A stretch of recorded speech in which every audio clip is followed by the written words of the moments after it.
to call the meeting to order and do a roll call. Sue? Sue Stoffley from Marlboro. Mary? Mary Kuchevsky, Marlboro. Lori?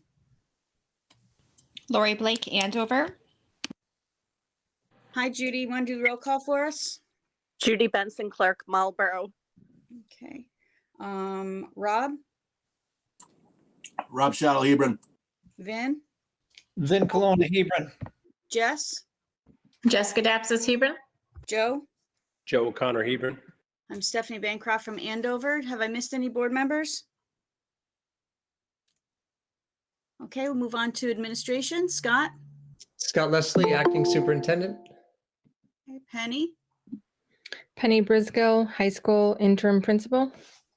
Mike? Michael? Michael Cerusi, Middle School Principal.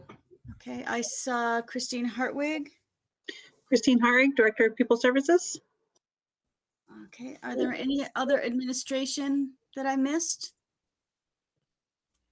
Okay, Jean, would you like to do roll call? I see you just joined us. I don't have a list of people to do.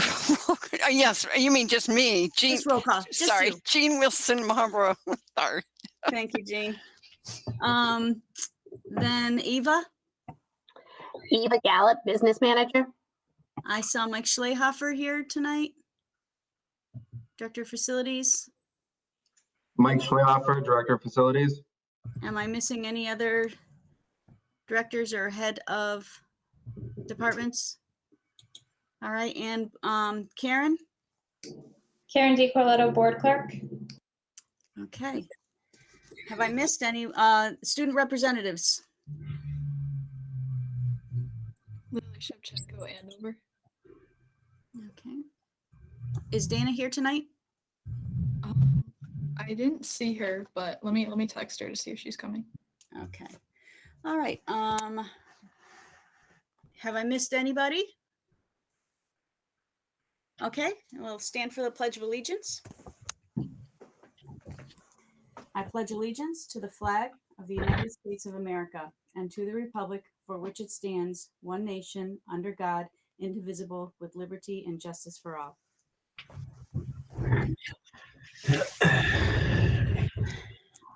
Okay, we'll move on to public comments. Hebron, Andover, and Marlboro community engagement and attendance at Board of Ed public meetings is welcomed. The public comment segment of the meeting agenda is set aside so the Board of Ed may receive public comments. Procedurally, public remarks will be limited to 3 minutes and citizens will be asked to identify themselves. Because the Board of Ed is limited by the Freedom of Information Act to discussing only matters on the agenda, the Board of Ed is not permitted to engage in a discussion of the comments presented. Are there any public comments?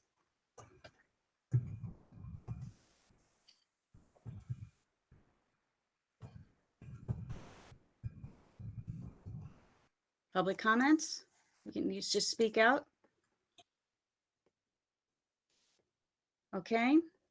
Hearing none, we'll move on to the addition or deletion of agenda items. Are there any items to add or delete from the agenda?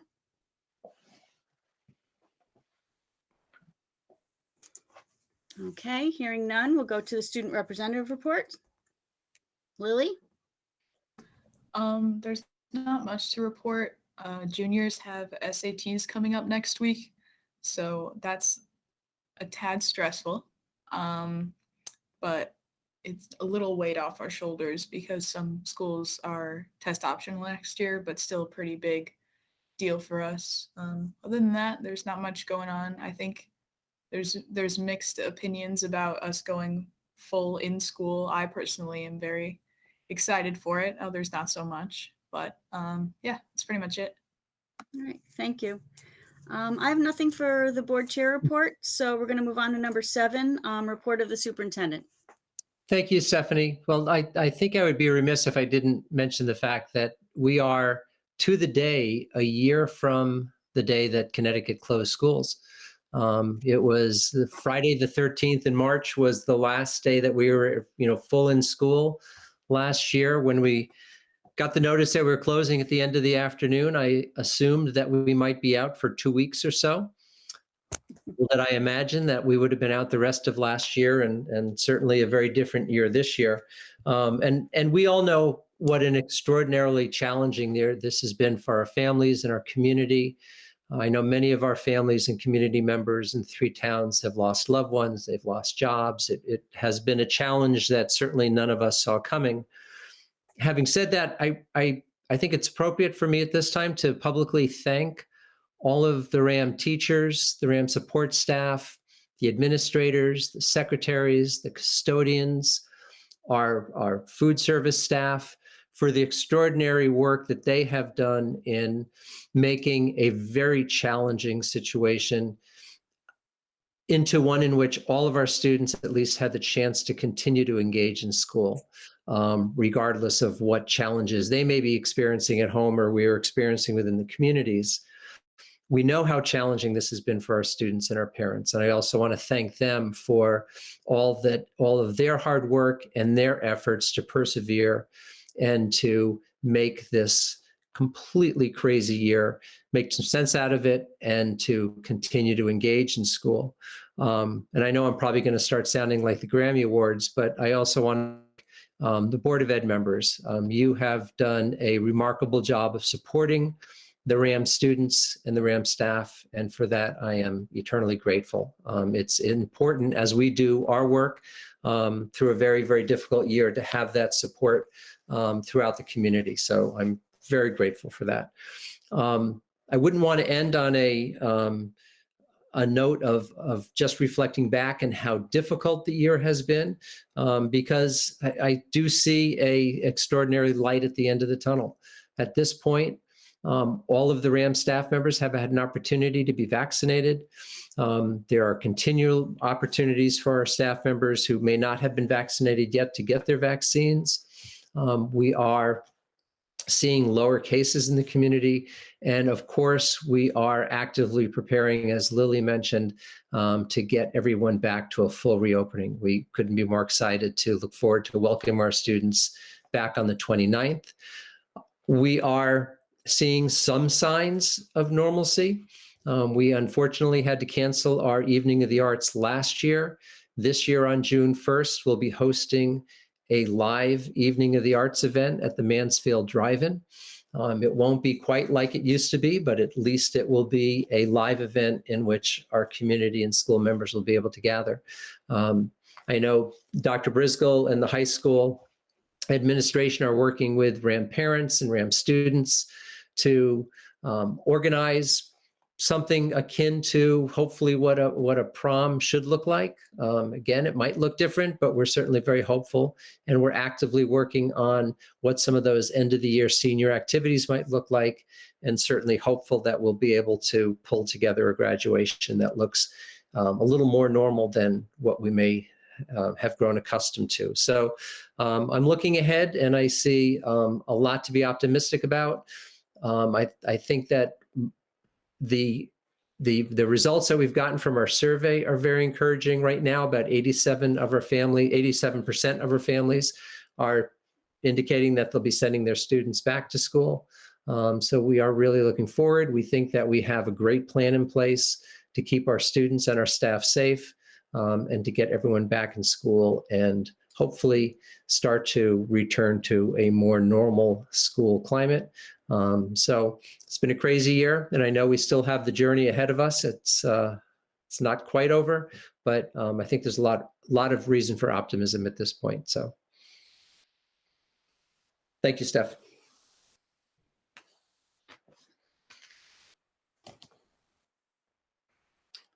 Stephanie, I think you're mute.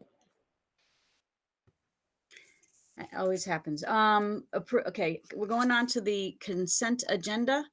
Approval of minutes for February 22nd, March 1st, and March 1st and March 1st. That's what's at the end on the agenda. Enclosures 8.1A, 8.1B, and 8.1C. As well as 8.2, request for unpaid leave of absence for Tiffany Giannini and Lindsay Cushing. Anyone want to make a motion? I'll make a motion that we move to approve the consent agenda as shown in the presentation. Okay. Is there a second? I'll second it. Thank you. Is there discussion?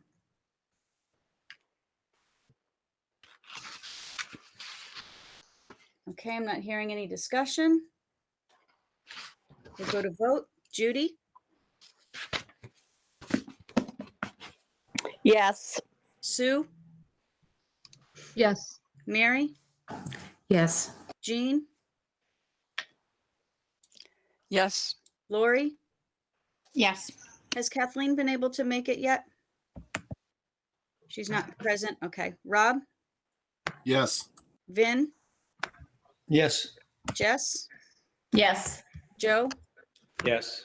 and I'm a yes as well. So it unanimously passes.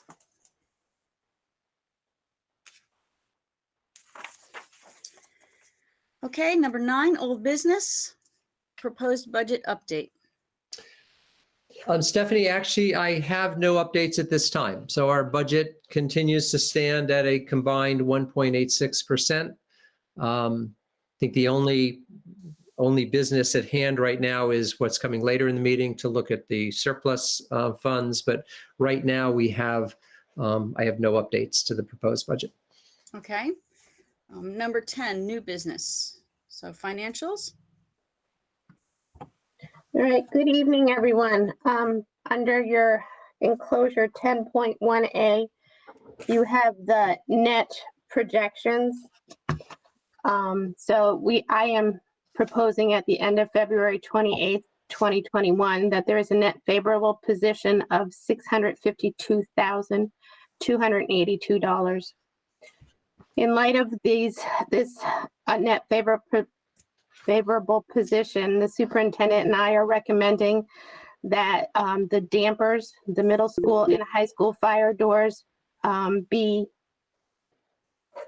resolved, since we have the fortunate place to have the money in this year's budget. The transfers for that will be coming up. For electricity, I've been reporting that we're supposed to get an increase. That's what was reported to us. At the moment, the increase has been stalled. Pura is still considering rendering a decision. I don't know if you noticed last week, Pura and United Illuminating had reached a decision, and they will not be increasing their rates. No word on Eversource as of yet. As of February 27th, the district received its first payment for excess costs in the amount of $493,014. The second payment is expected at the end of May. There are no significant changes for the capital improvement fund. We're still awaiting the DOT project to be audited. And pupil services is still in the process of tracking IEPs and adjusting purchase orders accordingly. Are there any questions in regard to items that I went over in enclosure 10.1A? Eva, this is Joe. Yeah. What's your projection of the, with Eversource, if they are to, what's the rate action they're looking at giving us? So the rate that they're looking to give all Connecticut residents that they service is an increase of 8.2%. Eversource is quoted in a Hartford Current article to say that they would like to see it spread out in 2 increases, so they would do half and half. But I guess it's Pura that makes them do or report on rate increases every 6 months, according to this article. So it seems like Eversource is trying to blame Pura, but I don't think that Pura sets a rate increase. So it'll be interesting to see what transpires, considering we're still in a COVID situation and many people are still struggling. Thank you for that. I did read that, but what is the financial hit? Let's say worst financial case. hit for, I'm sorry. Yeah. I'm sorry, I didn't calculate it out because it's supposed to happen by May 1st. And I guess I could have calculated it out based on that, but I'm really hoping that we won't see it until after the fiscal year ends. And is it retroactive or is it? No, from it is not retroactive. I did ask that of our consultant. It is not retroactive, so it would be as of May 1st if that's when they put it into effect. So May 1st and our fiscal year closes June 30th, right? So you're looking at 2 months. 2 months worth of bills. Mm-hmm. Can you ballpark it? Yeah, so originally from January to June, we were I was putting out a $16,500 in increase. So for 2 months, I would think that would be negligible at best. January, February, March, April, May, June, July, 6. So it'd be like less than $5,000, around $5,000. Okay. So $5,000 increase per month or altogether? For the 2 months together.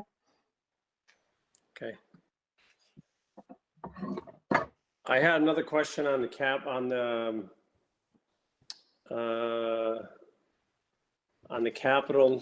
I got to find it. I'm sorry. If anybody else has a question, let them go, but I'll come back to it real quick here. I have a question, Stephanie. Go ahead, Sue. So the money, the 652, it's a lot of money. Do we have any, and I know I have all the documentation, but why is it so high? Because we've been out of school for the month of, well, starting November, I forget what date we went out, and I think it was November 18th. We didn't return back to school till about January 11th, if I'm not mistaken. So at that time, there was absolutely no transportation being provided. Students aren't in the building. So outside of feeding, we have reduced costs for many other items that when you're doing things online, you're not spending as much as you're doing things when you're in person. Now that the students are coming back into the building, I'm noticing an uptick in purchase orders being placed. But there's still lots of money on the table. So we have, I believe, tuition was an area. We had no summer school, so we didn't run any transportation for special ed summer school. There are many areas that there were monies that we did not spend. Mm-hmm. Thank you. I appreciate that. It would be helpful because I will probably continue to have this number over and over again. It would just be helpful if you could outline in bullet format some of those reasons why. Sure, that was presented back in a few meetings ago, I believe in a finance subcommittee meeting. I want to say in November or December, at around that point, I had some items that I had presented, so I can dig that out again and update that. Okay, that was given to the entire board or just the finance committee? Both. So actually, if you look at last month's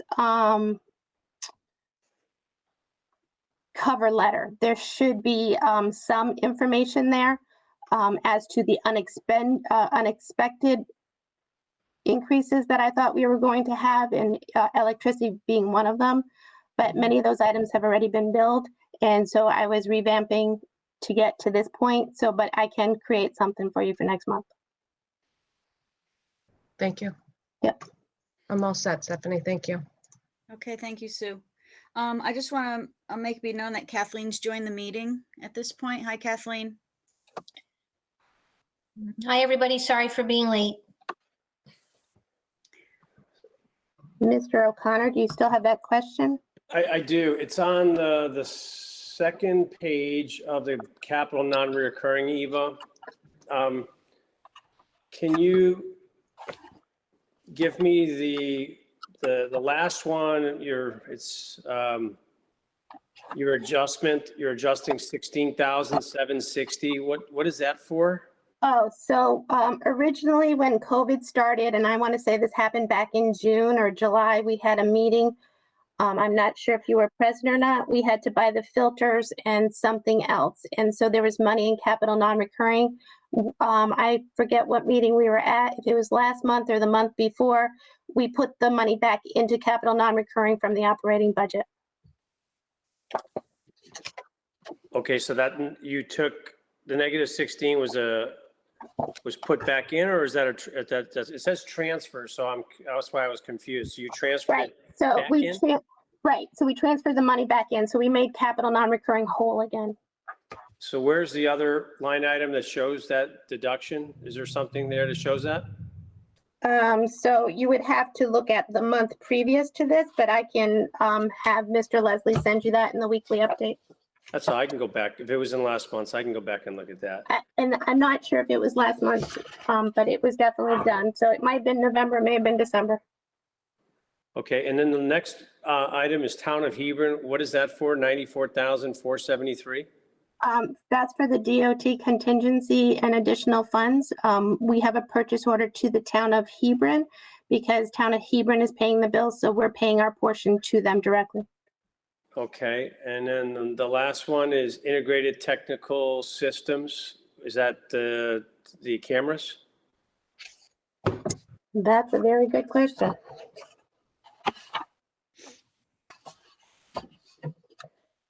Because it's the exact same amount as your transfer. No, I believe that might be the filters.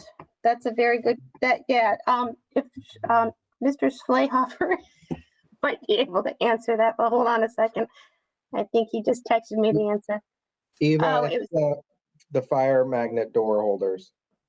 Oh, that's what it was. Yeah, so for the middle school to hold the doors open, we put magnets on, so when the fire alarm goes off, the doors release via magnet. That and the air filters were what we purchased for COVID-related purposes, and that's the money that was going back in. Okay, so these are just coincidental that they're the same number. So it should be the same number because I took it out and then I'm repaying it back. That's why I was making it whole, the 1650. Yeah, but that's not COVID, right?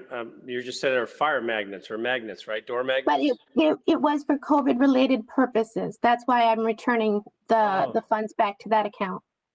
Okay. All right, and then the last question is, so if I'm reading this correctly, we have a balance for this year of 146,242, is that correct? Correct. And we still have things obviously pending to spend for the capital, is that correct? So if you notice, there's 3 columns, or 4 columns. I'm gonna go from the far right. It says REM. I'm not sure what that stands for. Then there's budget balance percentage. Percentage remaining, and then budget balance. So that's the amount left completely, because right next to it, you have the word encumbrance. So that is anything that still has an open purchase order or amount spoken for. So that 27,000 is what still has funds that are being held because we have outstanding debt or invoices to pay off. The 146 should be available, correct?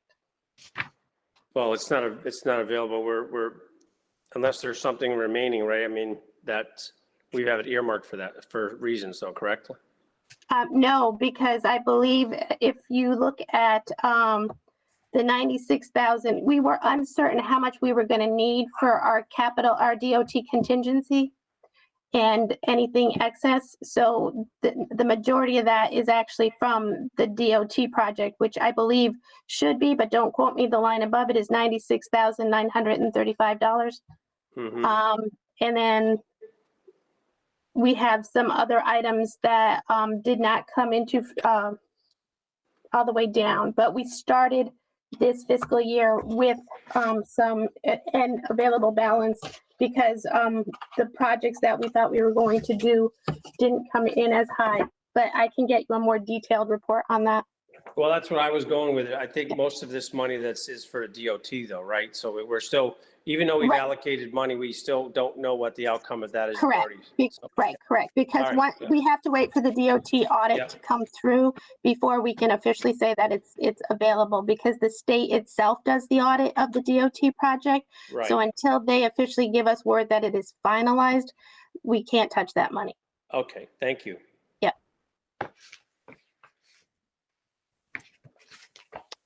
Are there any more questions on that portion of this presentation?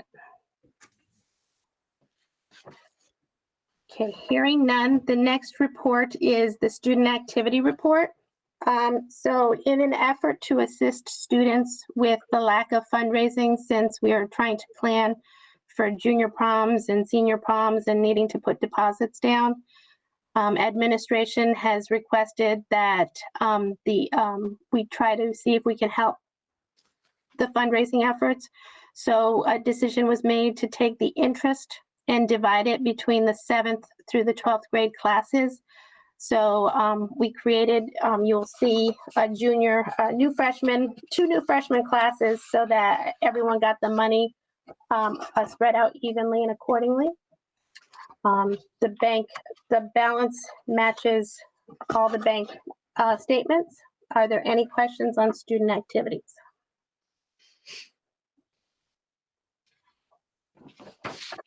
Okay. Hearing none, going to 10.1C, which is the food service monthly sales and expenditure report.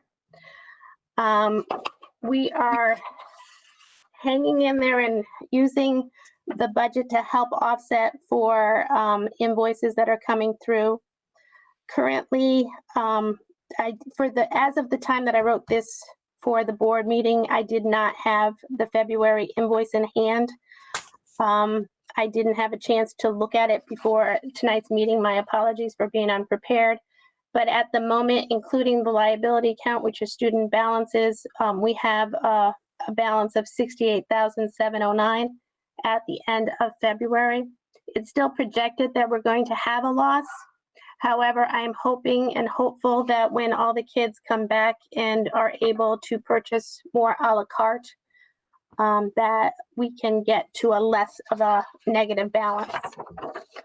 And I apologize if anyone hears my dog barking, but she's downstairs and I'm upstairs. And are there any questions on the food service?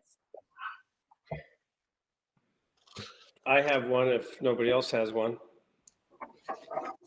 So when you say a loss, what are we, because we've had hardly any business, right? And we've known that we've been trying to give away free meals, and we haven't been successful probably with that. So again, what are we looking at as far as potential? So we're looking at about a projected loss of about 137,000 in that range. And so currently, as meals are served, we get reimbursed for each meal served to the students. So breakfast and lunch, we get reimbursed by the federal government for those meals served to the students.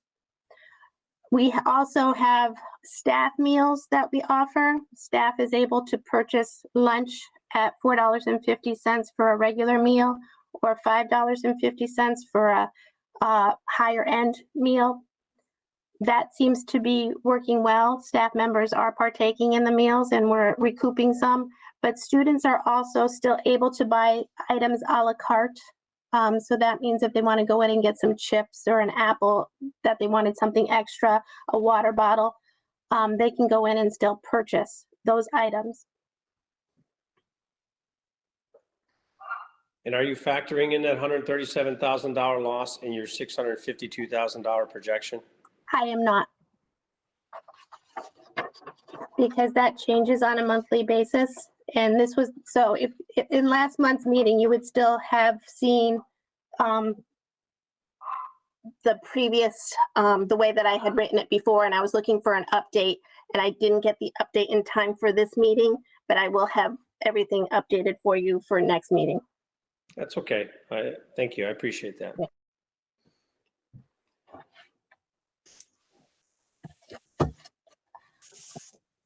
Are there any further questions on food service, student activity, or the net projection?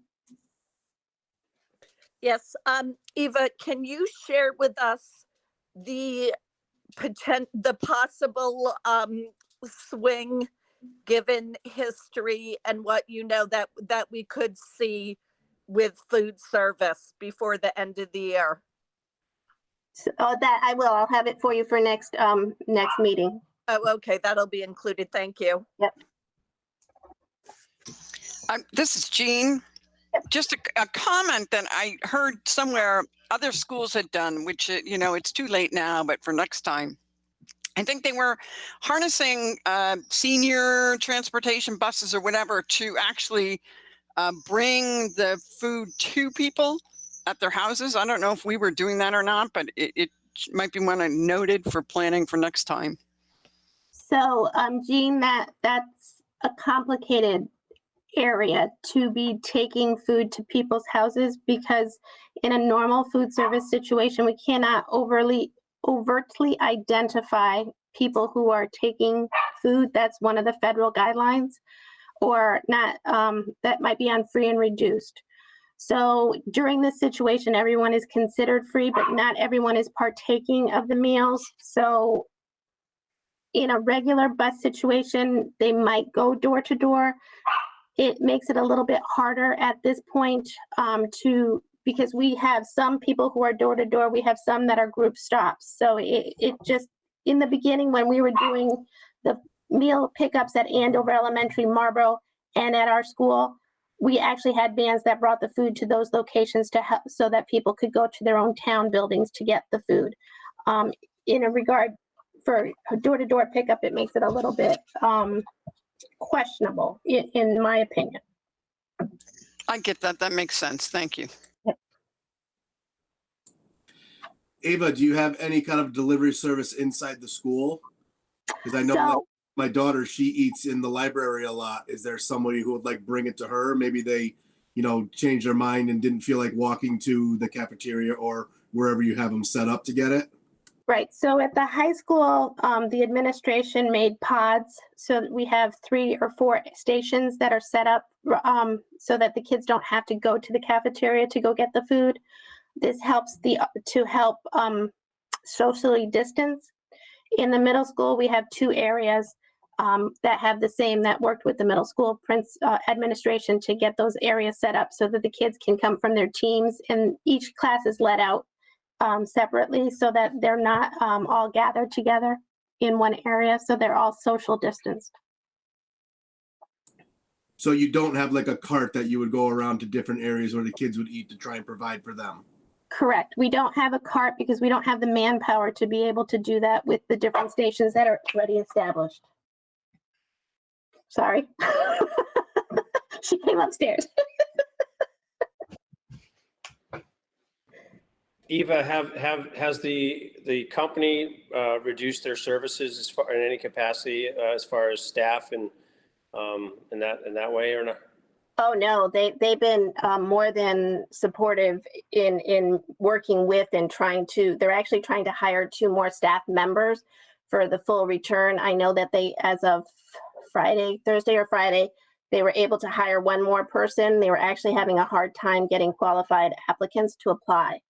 So they're going to do their best with the full reopening to make sure that it all works. But now that we're back in the building, we're scaling back the distant learning meal pickups a little bit to make sure that the people in the building are able to be fed and are everybody's manned accordingly. That's where I was going with it. So thank you for that explanation, because I was wondering if they had obviously, through reductions that we now ramping back up, we don't have adequate, or they don't have adequate staff. So, but thank you. You're welcome.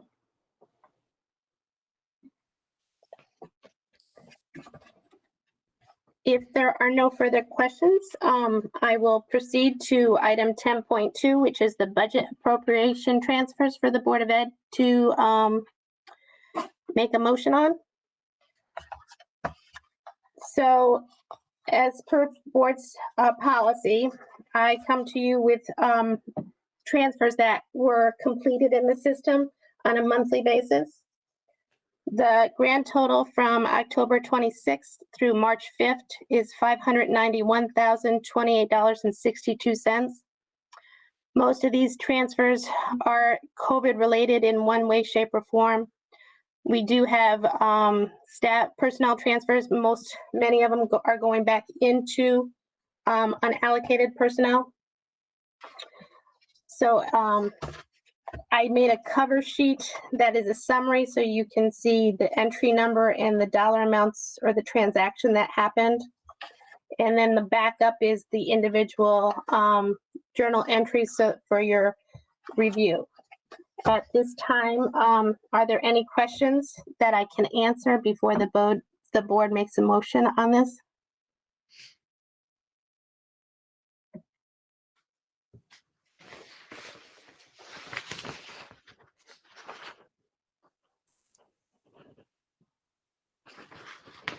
I make a motion that we accept approve the transfers of, since there's no discussion, let me get to the number. $591,028.62. Is there a second? Rob will second. Any discussion? Hearing none, we'll go to vote. Judy? Yes. Sue? Yes. Mary? Yes. Jean? Yes. Lori? Yes. Kathleen? Yes. Rob? Yes. Vin? Yes. Jess? Yes. Joe? Yes. And I'm a yes as well, so it passes unanimously. Okay, and now 10.2B, thank you for that. So 10.2B is the fire damper and fire door replacement / repairs that were identified during our regular fire inspection. It's my understanding that as part of your packet, you received a letter, or maybe it was this weekly's update, that you received a letter from the fire marshal stating that we are on notice that we have to have a plan or have these completed. So I broke these out individually so that you can see what was going on. So for the fire dampers, and however you guys choose to do the motion, I'll leave that up to you guys, but the fire dampers will cost $34,300. So you'll see a spreadsheet that identifies which account numbers I was taking them from. And behind that is Brand Services quote for the work. Brand Services is the only company that handles dampers, or is the company that handles dampers, and we feel comfortable utilizing Brand Services for this repair. For the middle school doors, you'll also see the accounts that I would be touching for this transfer. And then you'll see a proposal quote from Accurate. Accurate is actually the second quote that we received for this work. Brand was the first one. What Mr. Schlehofer, Mr. Leslie, and I have noticed is that Accurate's pricing was a little bit less than Brand's, not by much, it wasn't much to speak of, but at least their proposal actually shows and explains what type of work they're going to be doing, as opposed to us needing to look up the fire codes to see what work they were proposing to be done. And then for the middle school doors, it will be $49,414. And then for the high school, it's the same kind of setup for you. And the total for the high school is $112,838. Are there any questions before action is taken?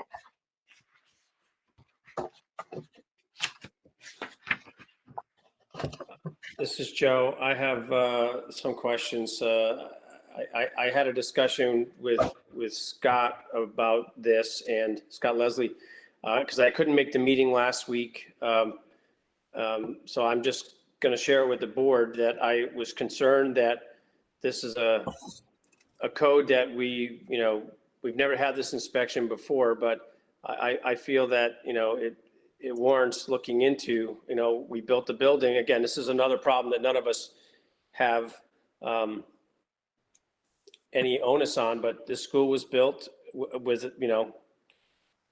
apparently we didn't meet code with fire doors. I did hear a rumor that the flooring was taken out and therefore the doors don't meet the code after the new floor was put back in, and Mr. Leslie identified that as not being factual. So I'm just floored that we have these deficiency in our building, and this is a surprise once again at the tune of $200,000 that we have to comply with. It shows that the need for Having reserves, number one. Number two, obviously it's a safety concern, so it obviously needs to get done. But I have a question for Mr. Schlehofer as to why this audit was never done in previous years, or why are we at 2021 finding this out? Joe, it was a request from the fire marshal to have the inspection done. Mike, is it a state requirement, or is it at the request of the fire marshal? That fire marshal is the town of Hebron fire marshal, not there's a state fire marshal too, correct? Correct. So was this at the state fire marshal level, or is it at the town of Hebron level? And I'm just trying to ask the question because I didn't get to go to that meeting. I would have asked my questions then, but because you're the facility director, I'd just like to know, how did this really transform? Because I think the board should know that, because it is facilities, but we haven't really had, nobody was at that meeting other than the board chair last week. And I think it's important that we understand, talk a little bit about the findings and how they found this and what's this inspection all about, 15 years later, I'd just like to know that. It was a request from the local fire marshal to have the inspection done. And I can certainly get Scott a copy of the code that talks about the inspection as well. As soon as the fire marshal returns, I believe he's out this week. And Mike, isn't this this type of inspection is typically started with a recommendation from the fire marshal? I mean, this isn't something that I don't think have ever done since the building has been open. This was the first time that the fire marshal requested the inspection. Am I correct on that? Correct. Yeah. And Joe, I don't know if it helps any, but in the memo that I wrote, the first introduction paragraph is that basically this was supposed to, I don't know if it's supposed to is the right word, and it's supposed to be an annual inspection as of 2010. The local fire marshal assists us in ensuring that we follow, and that's for the doors. Dampers should have been inspected a year after the installation of the dampers, and so apparently that was never done either. So these are deficiencies based on lack of follow-up, I guess, would be a better way, because the dampers would have been discovered relatively soon after the building project was completed. So this is just something that we finally caught up. It's my understanding that the fire marshal is newer. So I think he's trying to do his due diligence, but being one in a town that has to deal with many buildings, I'm sure it's not that easy to keep up with everything that he needs to keep up with also. I appreciate that.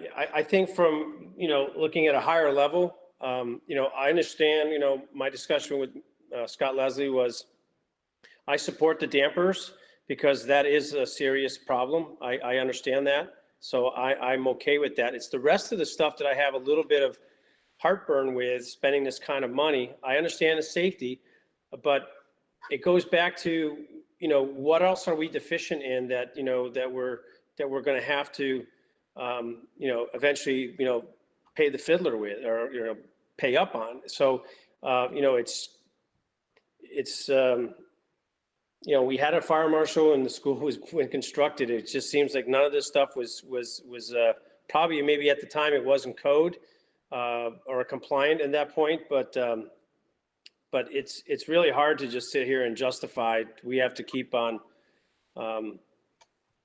defending the poor workmanship of this school. That's all I have. So I guess if nobody else has anything else, I'm done. Joe, I think one of the challenges that if we're understanding what we're hearing correctly is that because the fire door inspections became a requirement in 2010, they would not have been in place when the building was first built. The dampers definitely should have been inspected. We're led to believe that due to the limited person power in terms of the the inspectors and the marshals that the state had earmarked different industries to be to kind of focus the inspections, and they had just finished recently with a long-term focus on nursing homes and congregate living facilities, and now are moving on to schools. So we're probably not that unusual that they're starting to hit schools just to try to manage the people that they have available to do this type of work. I'm sure in 2010, if every building required of an inspection went for the inspection, there probably wouldn't happen anyway with not enough people. Yeah, but Scott, there's fire suppression in the building. There's fire doors in every classroom. That was a code. Mm-hmm. I don't think the code has changed that much, but I look at this stuff here and I'm going to move on, but I look at it as like putting screws in the door. Things if the gap is exceeded, why is that? I'm not looking for an answer from you because I think I know the answer already, but it's really just discouraging to sit look at this number of $50,000 that we got to fix doors and gaps and some of this we can. I hope we're gonna. There's no way we can reduce this number, right? We can't put everything that's here is a modification. Correct. So everything that has been identified, this is the recommendation to repair the what has been identified or the deficiency. So it's sort of no different than the ADA compliance that you are more familiar with in terms of ensuring that sidewalks are a certain level and all of that. So a person from the state comes in, does a report, and then it's up to the board or the district to ensure that that all gets completed. But back to my point, Eva, a lot of the ADA issues we had at this school were from original construction. So I guess, I would hope that we're going to be looking at a preventative plan. If the fire marshal is coming in on this note, is there anything else, Mike, or Eva, that we have there's any other inspections that the fire marshal is going to cite us on? Is that, is this the only one he's looked at, or is there any other deficiencies that we should be concerned about? So the inspections happen on an annual basis. As was stated, this one is newer to schools, so that's probably why we're getting hit all at once.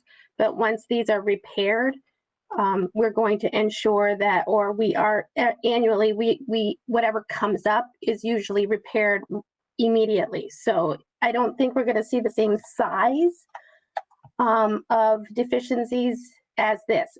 So there's normal wear and tear normally on any kind of building. There's settling of the building. So I'm not saying any of that is what the reasonings are behind this, but I'm thinking that this is probably one of the last sizable amounts that you're going to see that is due to either the building project or the lateness of identifying the deficiencies. Okay, thank you very much, both of you. Eva, this is Mary. I just have a question about the contract or proposal from Accurate. Okay. I'm not sure if this is a problem or not, but I don't know about if there's a time limit on dates of contracts, but they have 2010 as the date of the contract. It says 3/9/10 on both of their contracts. So, it's probably not a big deal, but just in case there's some kind of limitation on that. Yeah, no, before we finalize anything, this is more so for the for our transfers, and I'm sure this was a rush, and I'm surprised that it says 2010 on it, but we'll make sure that everything is copacetic. This is really just to give us a better, and we asked them to rush it because we only had brand in our possession. And actually the local fire marshal told us that the state actually uses Accurate, and all Accurate does is doors. This is their specialty, is doors. So that's why we feel more comfortable going with them. But yes, I will make sure that the contract is accurate and dated correctly to make sure that that doesn't get us into any trouble down the road. Thank you for that. No problem. Thank you. And Scott, did you talk about timing? Or did Eva talk about timing? This has to be done this year? So actually, Accurate is willing and able to do it all of spring break. So when the school is closed, they'll be able to have it all complete. I think, Joe, too, to answer your question, is that it either has to be, because we posed that question to the fire marshal, and the response we got was that it either had to be done this year, or we had to show that we were working in good faith to have it completed next year.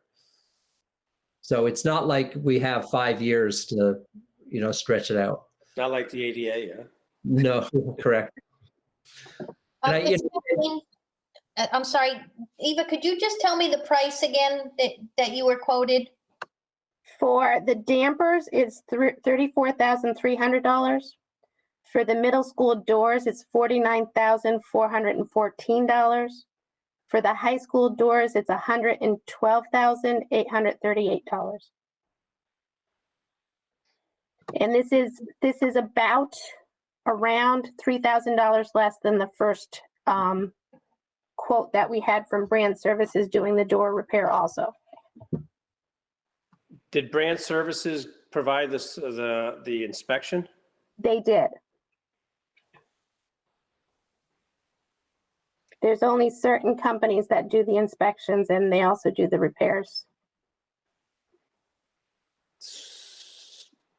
So how confident are we then with Accurate's number? How did they come in and inspect the building too? No. So we provided Accurate with the inspection report, and Accurate used the inspection report and devised their plan of action based on that. So this is Jean. Can I ask a question? Go ahead. How, is this, you must do this, it's mandated once the inspection's done? Do we have time to investigate what other schools have done? What are the parameters here? Jean, just if I could just share the wording that we received from the fire marshal. As per 2018, and the fire prevention code, during the inspection, they found the doors and damper deficiencies. These life safety issues have been identified and need to be corrected. Regional School District 8 is in violation of the fire safety code. And now that it is known, the liability is now on the school district if any problems, injuries, or damage occur. A plan for corrective actions to remedy this needs to be submitted to the fire marshal within 10 days. So that's 10 days from March 11th. In our discussions with him, we were told that, again, if we didn't address it this year, then it would have to be addressed next year. Okay, that answers that question. Thank you. I have another question. This is kind of on an ethical standpoint. I mean, if I was the other vendor, I would be a little, well, let me don't say that. Let me just put it this way. Does the other company, Accurate, have capabilities? Are they licensed to give an inspection? Mr. Schleihopfer, can you answer that question? From my understanding, they don't do fire door inspections. So they only do the repairs, Mike? They wouldn't be someone that we would hire for the inspections? Correct.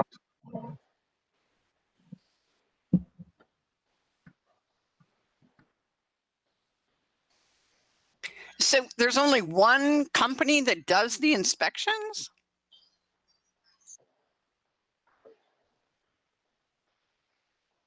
Mike?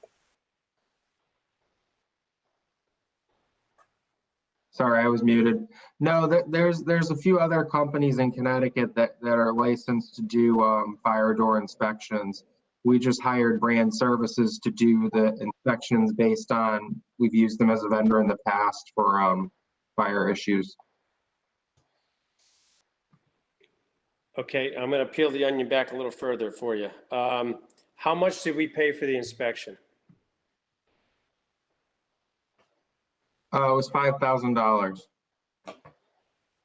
Okay, so we paid $5,000 for the inspection. That makes me feel a little bit better from the other side of the coin. So, thank you. No problem. Do you need the motion to be broken down by numerically, or can it just be one big number?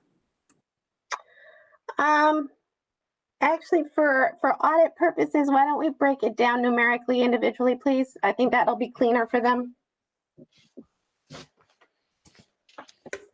Okay, are we ready for a motion? We'll start with the dampers at $34,300. Is there a motion? Make a motion to replace the dampers at $34,300. Second. Discussion? Okay, we'll go to vote. Judy? Yes. Sue? Yes. Mary?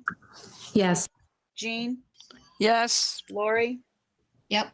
Kathleen? Yes. Rob? Yes.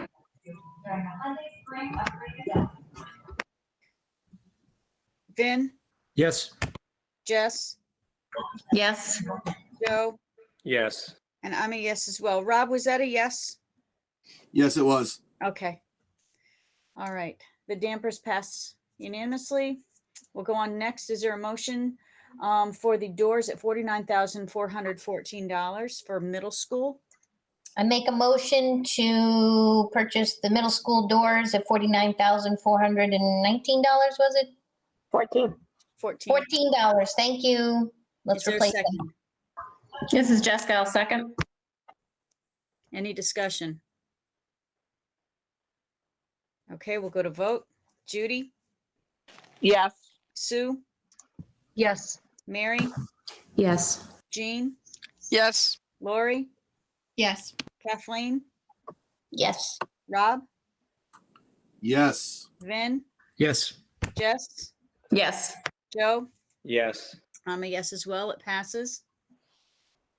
And lastly, the high school doors at $112,838. Is there a motion? So moved. Okay, Sue made the motion. Is there a second? Second, Vin. Any discussion?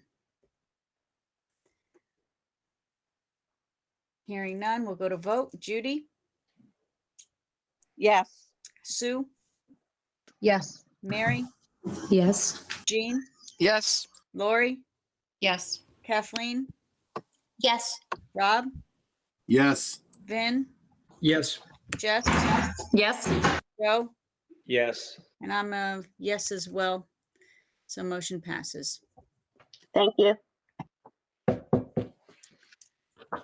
Okay, number 10.3, annual healthy food certification. So this is a yearly requirement that the board a number of years ago agreed to participate in the healthy food certification. This essentially, the short and simple explanation is that this requires all of our any organization within the school that serves food, whether it be our, at this point, Whitson's serving lunch and breakfast, or our school store and what they can serve. Any of our fundraisings must comply with the Healthy Foods Initiative. And as a result, we do receive monies from the state that we wouldn't ordinarily be receiving. So we've been doing this. This has been a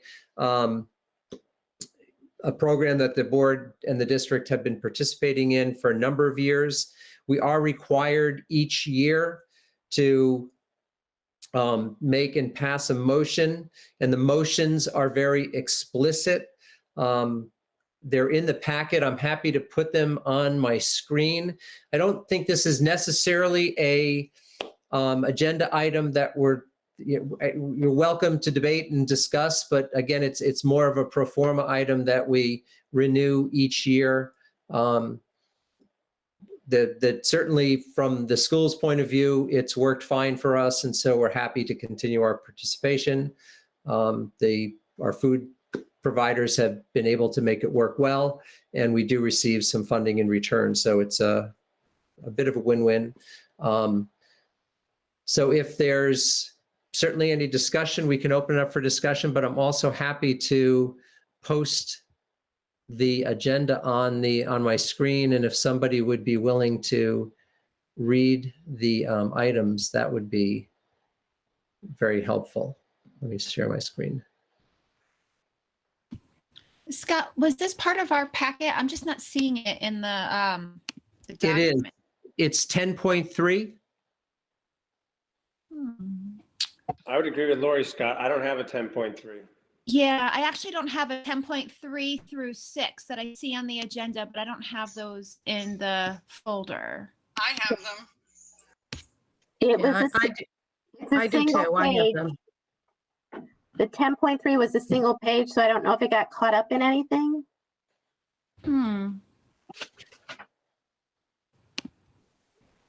Everything should have been in there from Jan, right? On the link we got on Wednesday, it says Yeah. board. Yeah, it's not in my packet unless it's a. Yeah.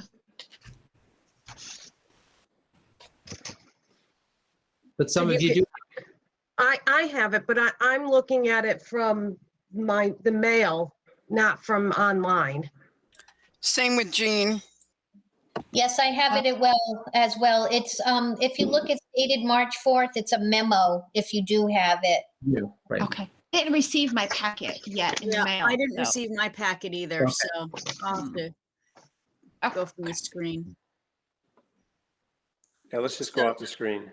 So I do have it on the screen. If, what we're required to do is by statute is to have each of these motions read in full and the board vote in the affirmative.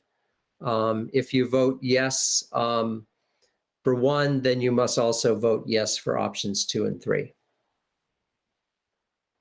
Okay.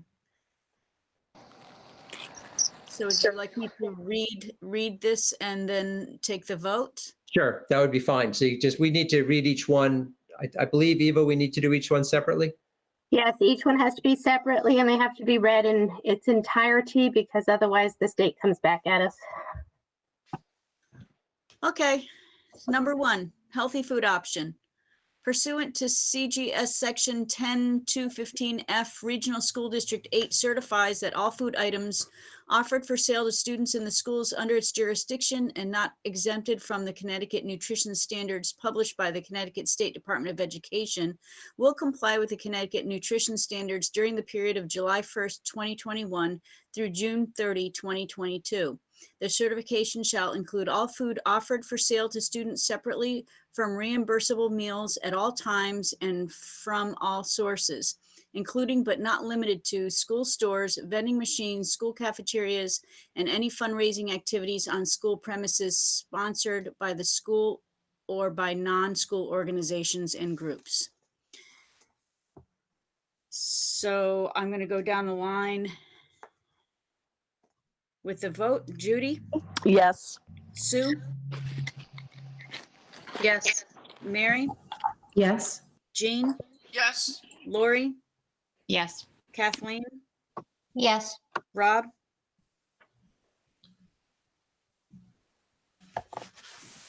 Rob? Did we lose Rob? I'll go on to Vin. Yes. Jess? Couldn't find the mute. Yes. Joe? Yes. I'm a yes as well. Rob, going back to you. Yes, sorry. Okay, thank you, Rob. Okay, so that passes. Number 2, exemption for food items. Regional School District number 8 will allow the sale to students of food items that do not meet the Connecticut nutrition standards provided that the following conditions are met. 1, the sale is in connection with an event occurring after the end of the regular school day or on the weekend. 2, the sale is at the location of the event. 3, the food items are not sold from a vending machine or school store. An event is an occurrence that involves more than just a regularly scheduled practice, meeting, or extracurricular activity. For example, soccer games, school plays, and interscholastic debates are events, but soccer practices, play rehearsals, and debate team meetings are not. The regular school day is a period from midnight before to 30 minutes after the end of the official school day. Location means where the event is being held. So we'll vote on that. Judy? Yes. Sue? Yes. Mary? Yes. Jean? Yes. Lori? Yes. Kathleen? Yes. Rob? Yes. Vin? Yes. Jess? Yes. Joe? Yes. And I'm a yes as well. Moving on to number 3, exemption for beverage items. Regional School District number 8 will allow the sale to students of beverage items that do not meet the Connecticut nutrition standards, provided that the following conditions are met. 1, the sale is in connection with an event occurring after the end of the regular school day or on a weekend. 2, the sale is at the location of the event. 3, the beverage items are not sold from a vending machine or school store. An event is an occurrence that involves more than just a regularly scheduled practice, meeting, or extracurricular activity. The regular school day is the period from midnight before to 30 minutes after the end of the official school day. Location means where the event is being held. Go to vote. Judy? Yes. Sue? Yes. Mary? Yes. Jean? Yes. Lori? Yes. Kathleen? Yes. Rob? Yes. Vin? Yes. Jess? Yes. Joe? Yes. And I'm a yes as well.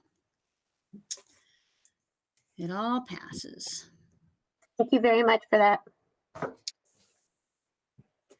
Okay, 10.4, reschedule April 19th board meeting.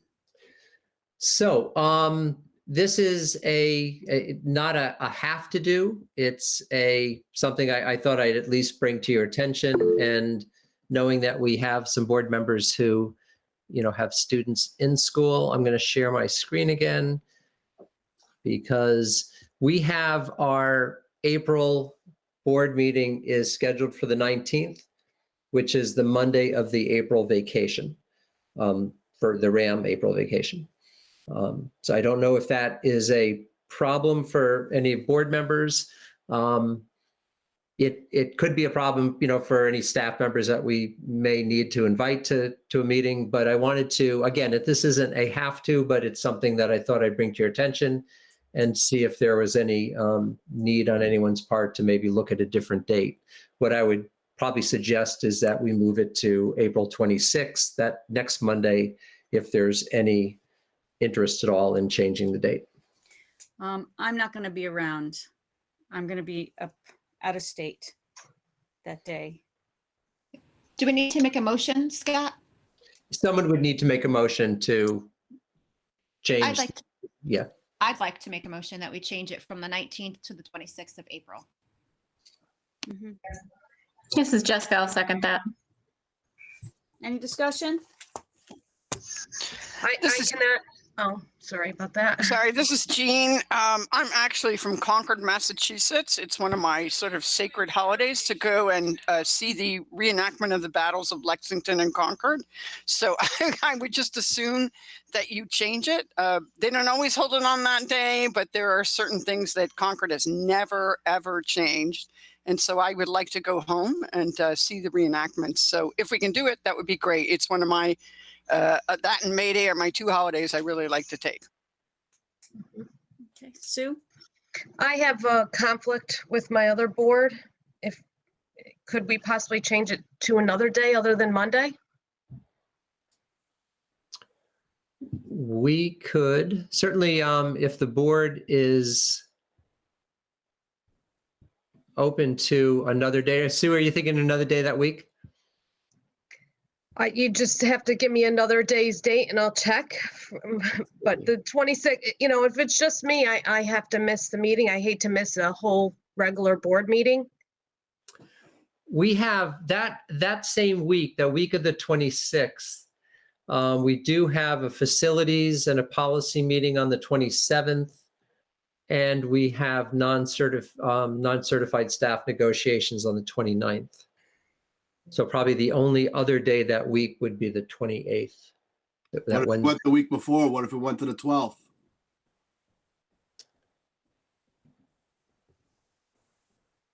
If we went to the 12th, we don't have any, there's no conflicts the week of the 12th. The week of the 12th is better for me as well than going to the following week, the 26th. Does that give enough time for budget renderings and things like that from the previous month to be in and summarized and things? Well, I think, Eva, I know that you can chime in. I think where Eva will be at that point is we will have had, I'm going to share my screen again just so we can see any issues there. We will have had our public budget hearing on April 5th already. So in terms of the 2021-22 budget, we will have had the public hearing on the 5th already. And so that budget will have been approved. It may make things tight for Eva to get all of the current items, as she looks to kind of finalize the next year's budget. Could we do it like later in that week, like the 14th? Will that allow her more time? Well, so the problem is that the packet or the agenda has to be posted on the Wednesday. So I only have from the 1st to the 7th. So if I'm not sure, so hold on. So that's 7th is a Wednesday and that gets us to Monday. I'm not sure how many days it really needs to be posted before the 14th. Mm-hmm. Hey, if it's just me, you guys do what you have to do. I don't want to overcomplicate things, but Sue, it wouldn't just be you. I could not do the if it comes down to the last week of April, I cannot do the 28th.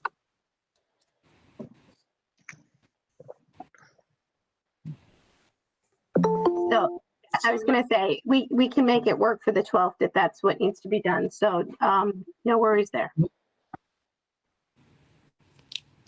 Stephanie, why don't you see who can make it on the 26th, I guess? And if it's just me, it'll probably be a lot easier if you leave it on the 26th. Okay, I'll go down the line. Judy? Yes. Are you free on the 26th? I am not. Okay. Sue is not. Mary? Yes, I am. Jean? Is that a Monday or a Wednesday? That's a Monday. Okay. Starting in April, I have workshops from 6 to 7:30. So I will be late to every meeting that's on a Monday or a Wednesday of that whole month, but I will try to connect as soon as I can. Okay, Lori?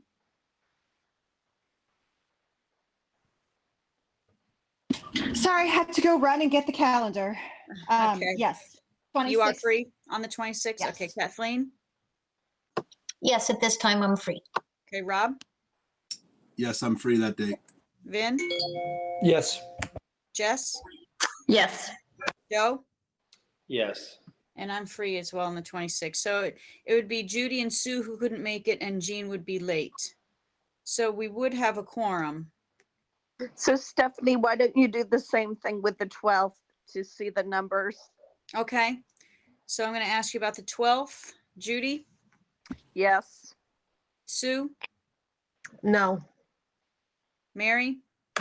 Yes, I am available. Okay, Jean, you said late. Lori? Yes. Kathleen? Yes. Rob? Yes. Vin? Yes. Jess? No. Joe? No. And I'm a yes. So we would have Joe, Jess, and Sue would not be able to make the 12th with Jean being late. So that's fewer people on the 12th could make it on the And 26th. how many were on the 19th?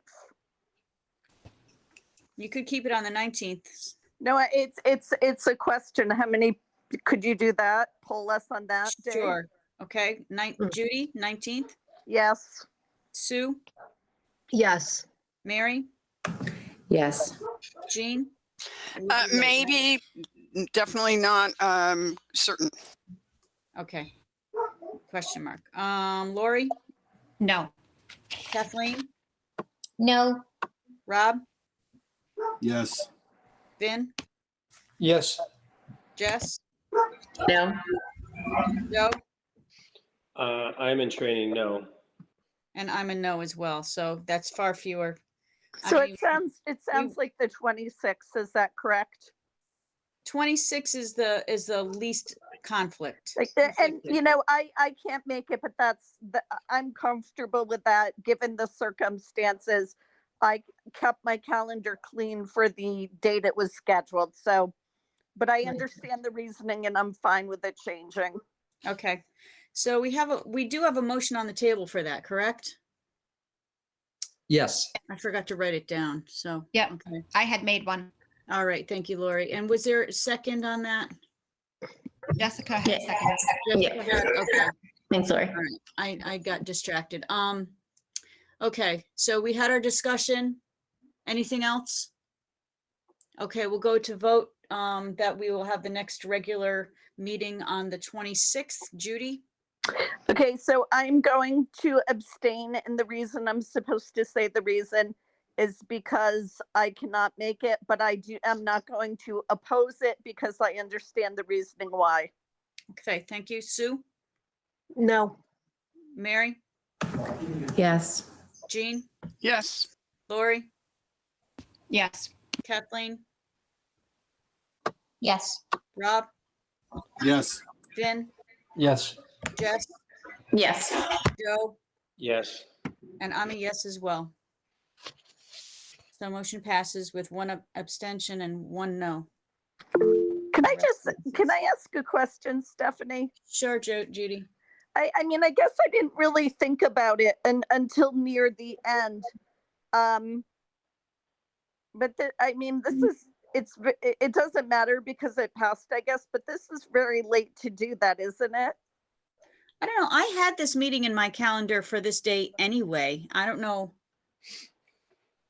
I don't know if it was published.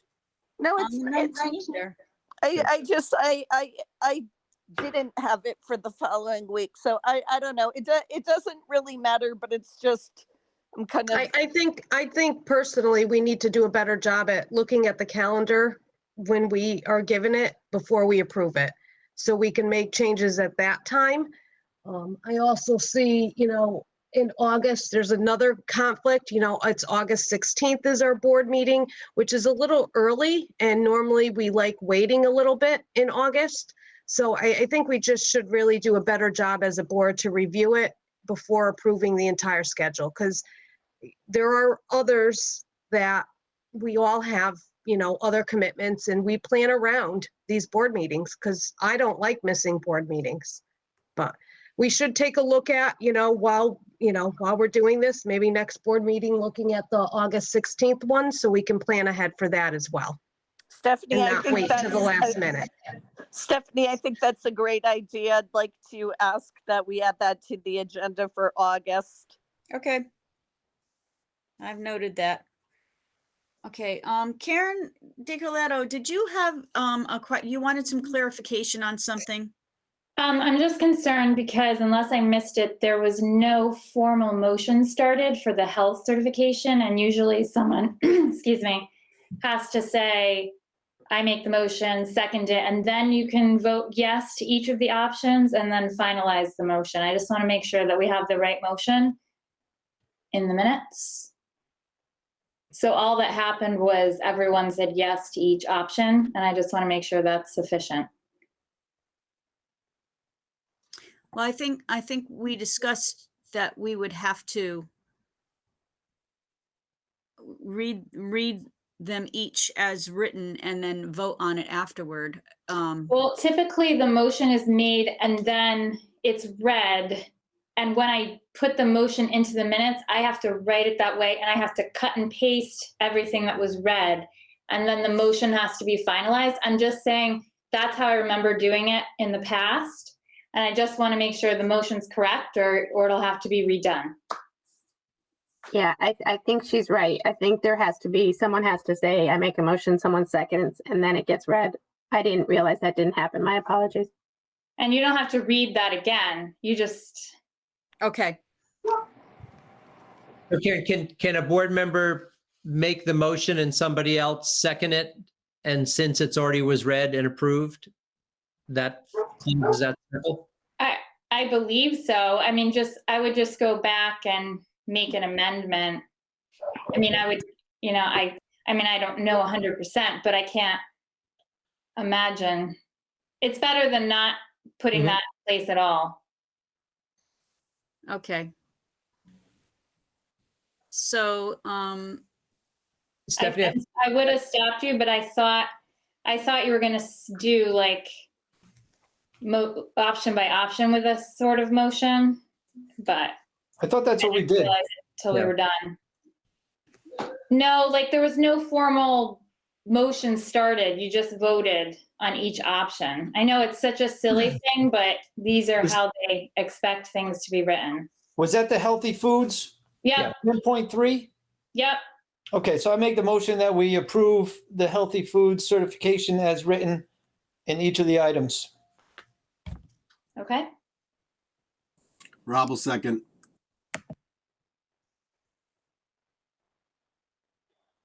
So then you have to take a vote for the whole motion. Okay.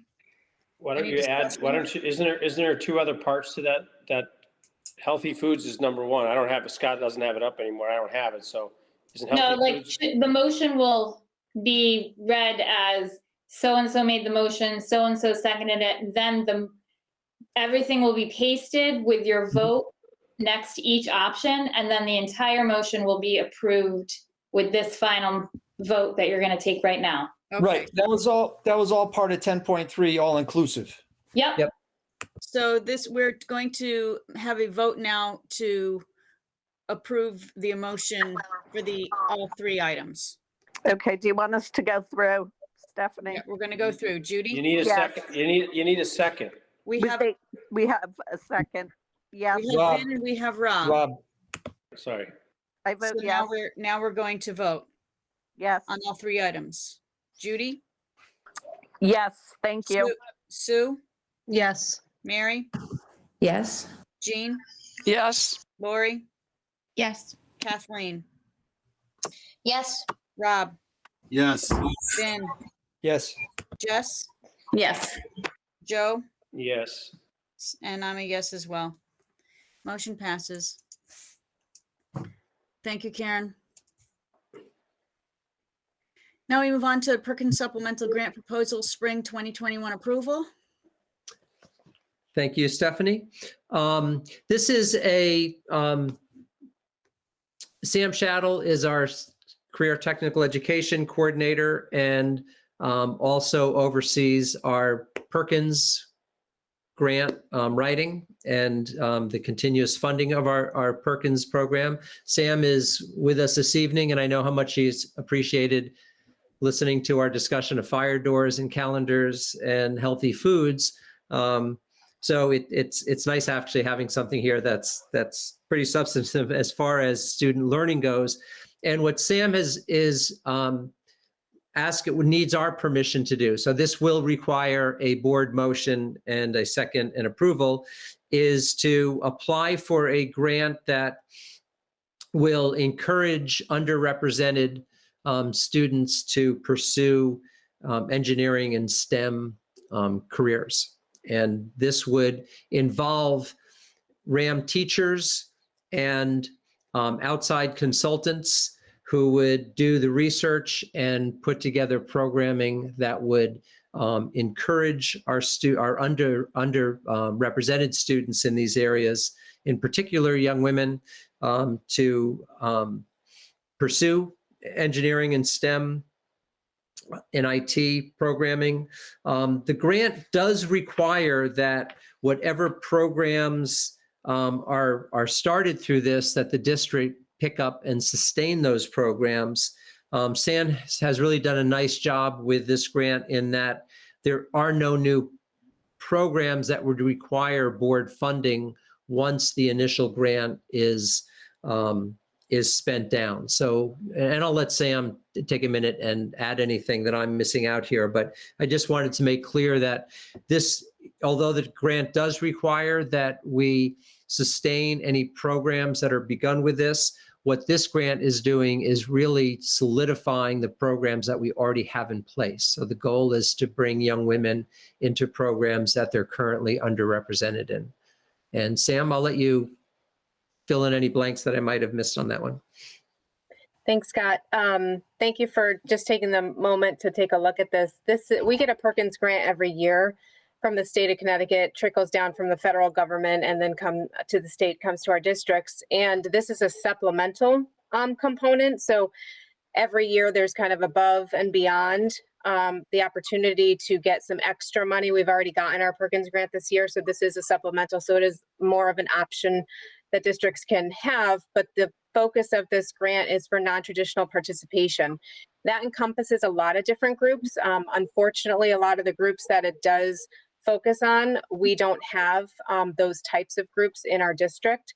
But the one group that we can identify with is the non-traditional participation of in IT areas and in STEM areas. You can definitely reverse this into the early childhood program. So we're really looking at, getting those male students into early childhood, but with this focus, it would be the female students going into IT and engineering and manufacturing, where our numbers are really low. We've actually had an increase over the past year of females in IT. We had a new teacher come on 2 years ago, and we rebuilt the program into some different programming and pathways, and created a Girls Go Cyber Club for after school, which has actually drawn quite a few females into the area. We know from industry, and we have a contact who works at Google that we keep consulting with, and he has actually said that it's a huge conversation in industry that happens all the time, and really trying to find females and non-traditional participants in these areas. So we would like to apply for the grant. The maximum is $22,315. You don't need to go for all of it, but I always like to go for all of it because the state likes to give their money away. They don't like to hang on to it. So myself and two of our teachers, Eileen Lestrina, who's our engineering teacher, and Jacqueline Wetherell, she's our IT teacher. The three of us would like to work together on this grant. We would be notified on April 16th if we've been approved or denied, and we have until August 31st to encumber all the funds, and then September 30th to expend all funds as well. So this is work that is going to happen in late April, May, June, and then over the summer, July and August, to kind of culminate research and pull things together. We have consulted already with an outside communications firm about working with us, and the grant would be paying them a stipend to do some work for us. We really want to target and focus the students where they're at with communication means. So using social media and using TikTok and Instagram, and really getting creative so that we can get that message clear and across to the students, and really try and pull them in and gain their interest. And then in addition, we would like to consult possibly with our contacts at Google to really discuss how can we make this work the best and really reach these students, this group. So that's it. If anybody has any questions, I'm happy to answer. Stephanie, I have a question. Go ahead, Judy. Sam, thank you for the information. My question is, at one point, I think something said high needs, and are females, just females by themselves determined high needs for this because it's STEM? Yeah, so the focus of the grant is really what are the areas that are lacking in kind of that non-traditional participation. So the grant as a whole is really how can we get that small group that's not participating in this program area to come in. So yeah, that's why we're flipping to females in IT and engineering. If we were to focus the grant on something different, like early childhood ed, we would be focusing on how to get males into that program. But this is what we're going to hone in on for. So, and I see, I heard something and I got hung up on it. So I'm trying to understand. So it's, any girl, it doesn't matter their economics, or it doesn't matter if they already were focused on math. It would be any girl. Is that correct? Any female? Absolutely. Okay, well, that's fantastic. Thank you.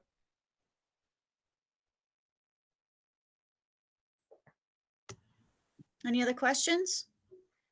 A question from Jean. First of all, I just want to say fantastic. As somebody who's multi-generational, first in everything, my mother was a COBOL programmer. She's 90 years old right now, which should tell you how early she was in the field. She hated the icons because she wanted the command line back, right? So my father was a computer science person, a chemist, but he learned computer programming, and he mentored her. And I think it's really important. And because they were both technical, I was one of the first women in television. And, in the actual, not I want to be in news, but the actual behind the scenes. I think it's really critical, and I applaud this. I think it's wonderful. Is it seed money for something? What about the longevity of it? Often these are sort of like we're planting seeds and then we pick up the bill later. How is that going to work in the long term? Absolutely. So there is a sustainability report that we have to use in the application as well. So I will include that. But what's actually pretty fascinating to us, but been in our favor, is that pulling in the redoing the program in IT and pulling in that new teacher, as well as our teacher in engineering, our female numbers have already started to increase. So we've actually been able to see this happen even before this grant. So what we want to do is use this grant really to robustly kind of break through a lot more barriers that we have, and do some more research and really dig into things. But in terms of long term, the grant is focused on really planning this out, reaching our students this year, planning for summer, but we're really going into next year also. We've already got ideas about some programs we want to run next year, after school clubs that are new that we want to start and add to.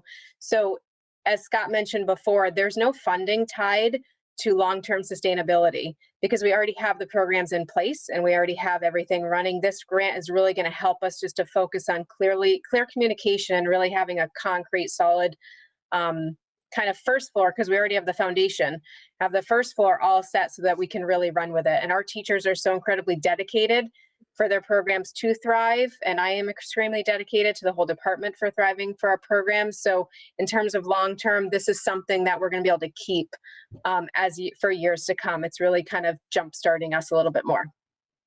Great, thanks. I'm also in favor of this sort of men being mentored into education.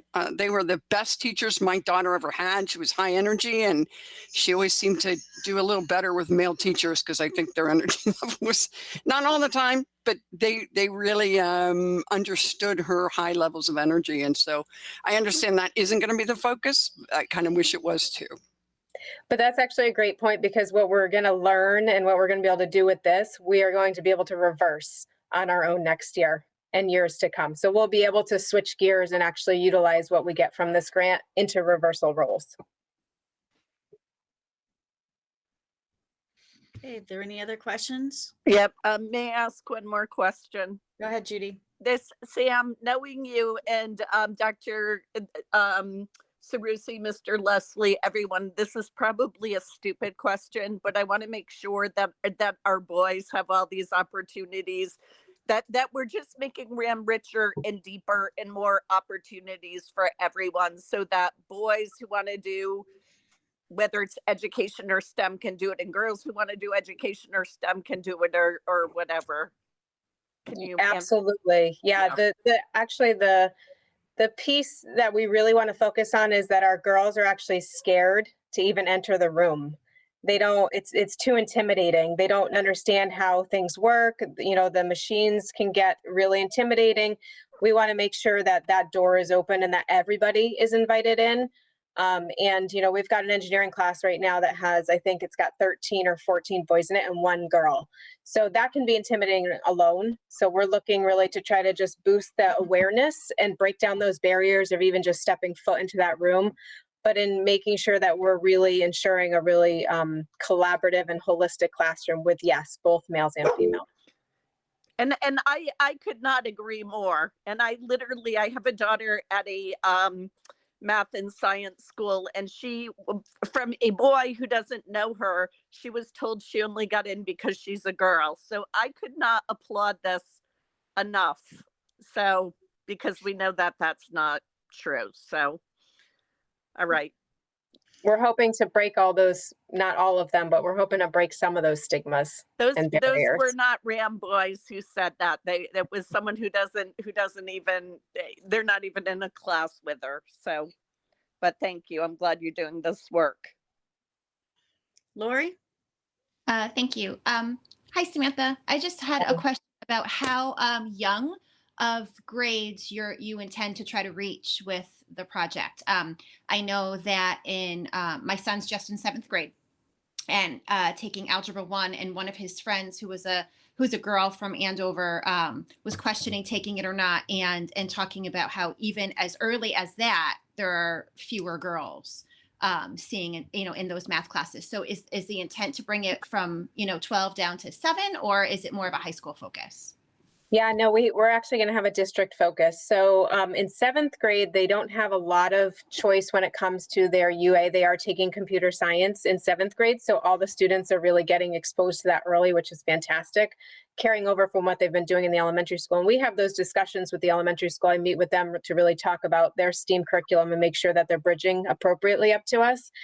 In 8th grade, they start to get a choice. They get a choice of taking that computer science 2, that next level, or the production engineering and technology, but they're both in that STEM area and IT area, which is fantastic, for them. So they really get to dip into that. But another great advantage we have is our IT teacher at the high school. She's also teaching the 8th grade computer science 2 class.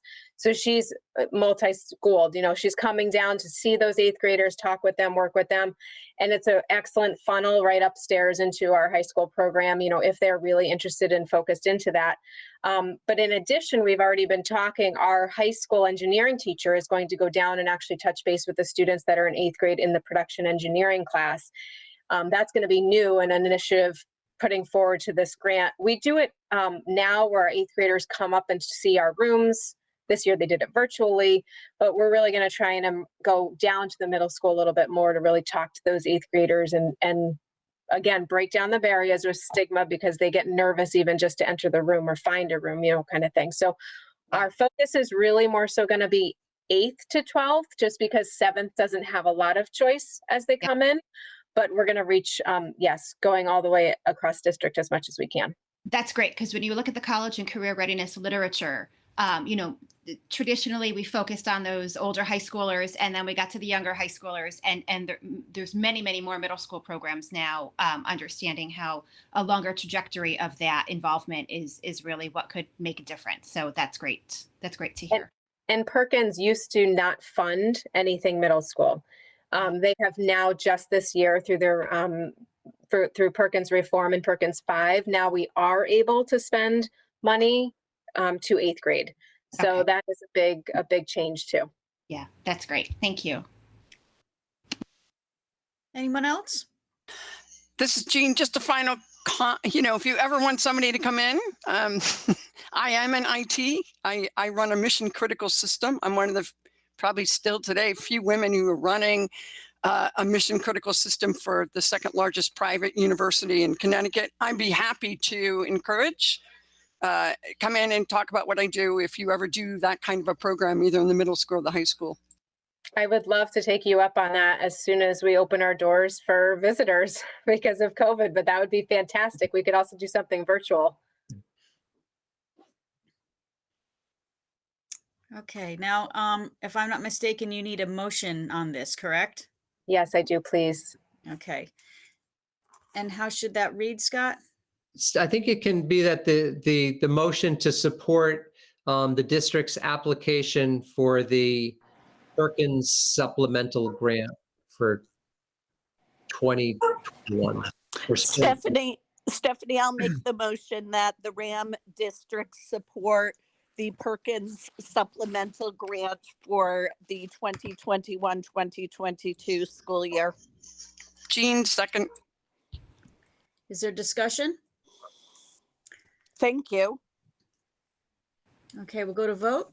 Judy? Yes. Sue? Yes. Mary? Yes. Jean? Yes. Lori? Yes. Kathleen? Yes. Rob? Yes. Vin? Great work, Sam. Yes. Jess? Yes. Joe? Yes, great And job, I'm a yes Sam. as well. All right, it passes. Thank you, Sam. Thank you, everyone.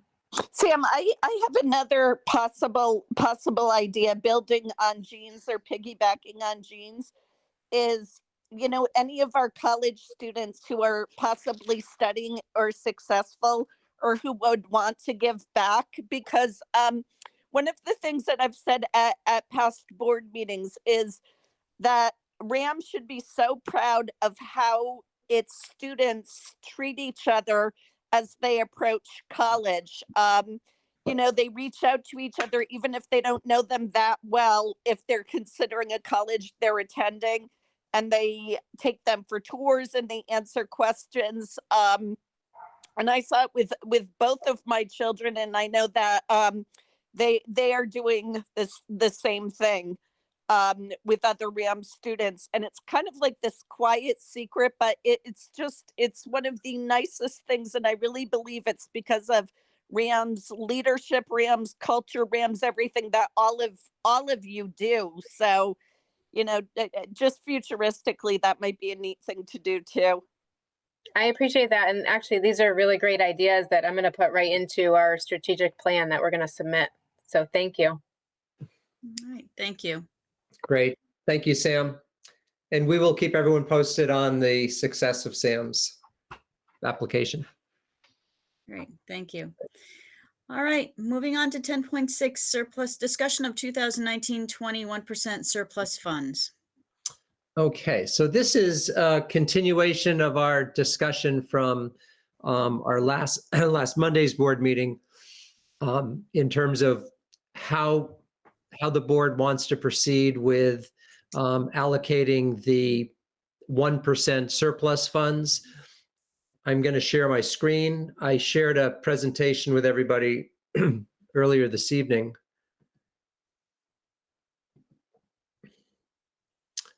And okay, so what I'd like to do is to try to just put some focus and some context around this, is to walk through what I would suggest are the options for moving forward, and a few of the things to keep in mind as you debate and discuss where we end up.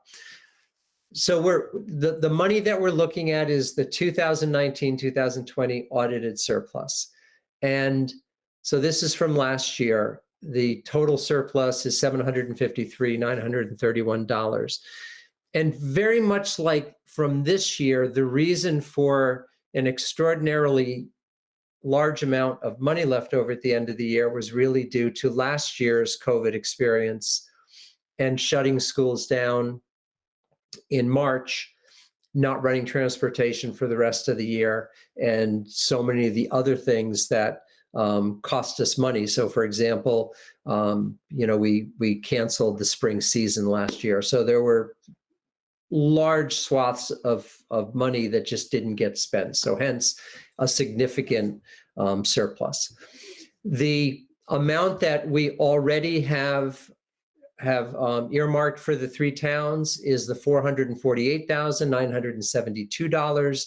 This is the amount of the $753,000 above and beyond the 1% surplus. The 1% surplus amount, the $304,959, is the amount that the Board of Education can allocate for either capital non-recurring projects, sick and severance pay, or back to the towns to offset their levies for the RAM budget. One of the, just to continue with a little bit of background information, and you each have this this material, and we'll post it on the website in the morning, but this gives us back from 2006 through 2013 the surplus amounts that were distributed to the 3 towns. This is during this period of time, we didn't have a bifurcated capital budget. So any of the capital projects that were completed were part of the operating budget. So they were, in some cases, they may have been budgeted not necessarily for capital expenses, but in like an equipment expense or something along those lines. So much more difficult to pull those out. But you can see that these are the years that, going back to 2006, that each year surplus money was distributed to the 3 towns. And there was a total surplus between 2006 and 2013 of about $1.5 million. And again, that was distributed based upon the population density of students from each of the 3 towns. From 2014 to the present gets a little foggier in that, as you can see, in 2014 to 17, the money was used for capital projects so that it wasn't necessarily distributed back to the towns to offset the levy. In 2018 and 2019, that brings it up to the present. So this is still unfinished business in that we are still debating what to do with the 304,000. But you can see that for a number of years, the practice was to bring it back to the towns. And again, for a total of about $1.5 million from 2006 to 2013. And then more recently, we distributed about $718,000 back to the towns. There's a question about what capital projects, and so this becomes much easier and clearer to present when we started to bifurcate capital from the operating budget.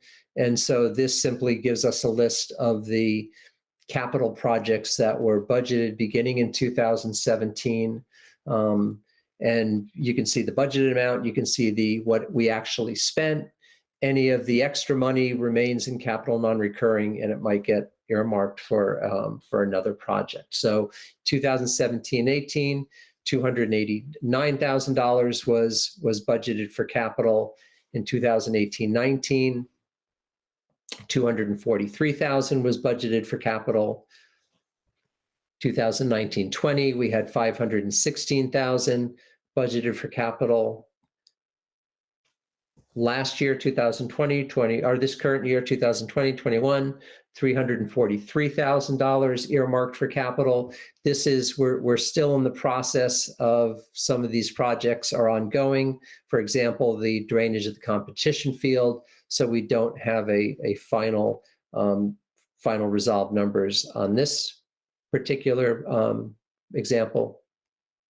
So this gives you some historical perspective in terms of what was returned to the towns and what our capital budgets look like over the last few years.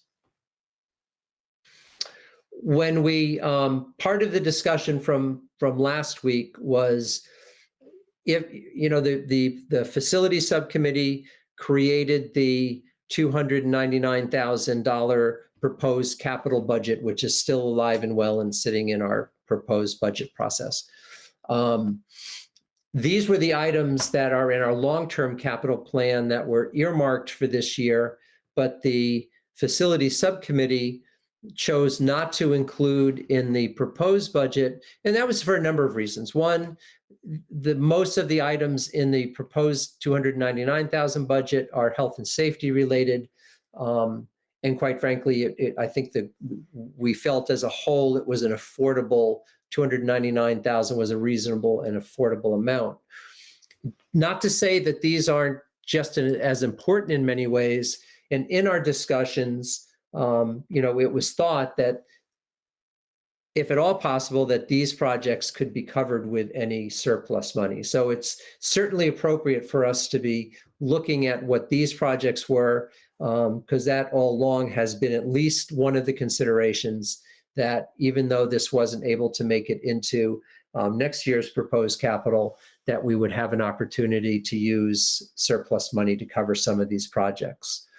If you look at the projects themselves, we talked a lot last week about the locker room air conditioning. That is the one part of the building, the whole swath from the locker rooms through the coach's office, through the trainer's room. Those are right now the only unair conditioned or non-air conditioned rooms in the facility. The landscape architect, I think we talked about briefly. My suggestion is that when the facility subcommittee meet again, they really probably should reconsider this.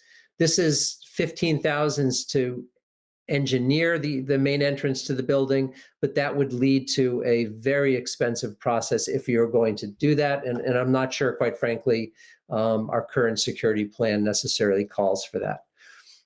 The gym painting of the walls would be nice, but it again is not a critical job that needs to get done right now.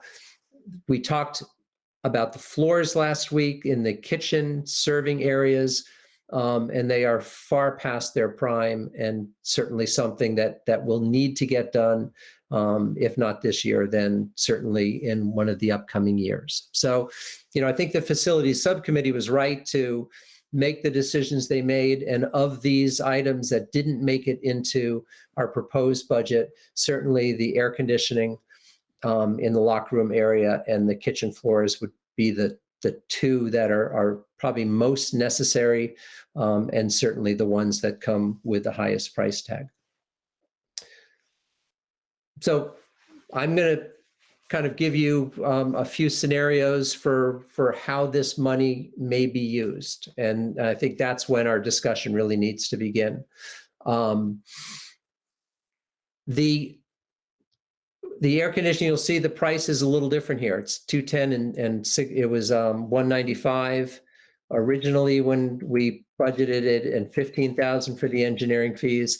Once again, COVID has impacted some of our costs. Mike Schlehofer has been keeping in close contact with our vendors, and was this past week suggested that he increase those prices to reflect current increase in costs due to COVID.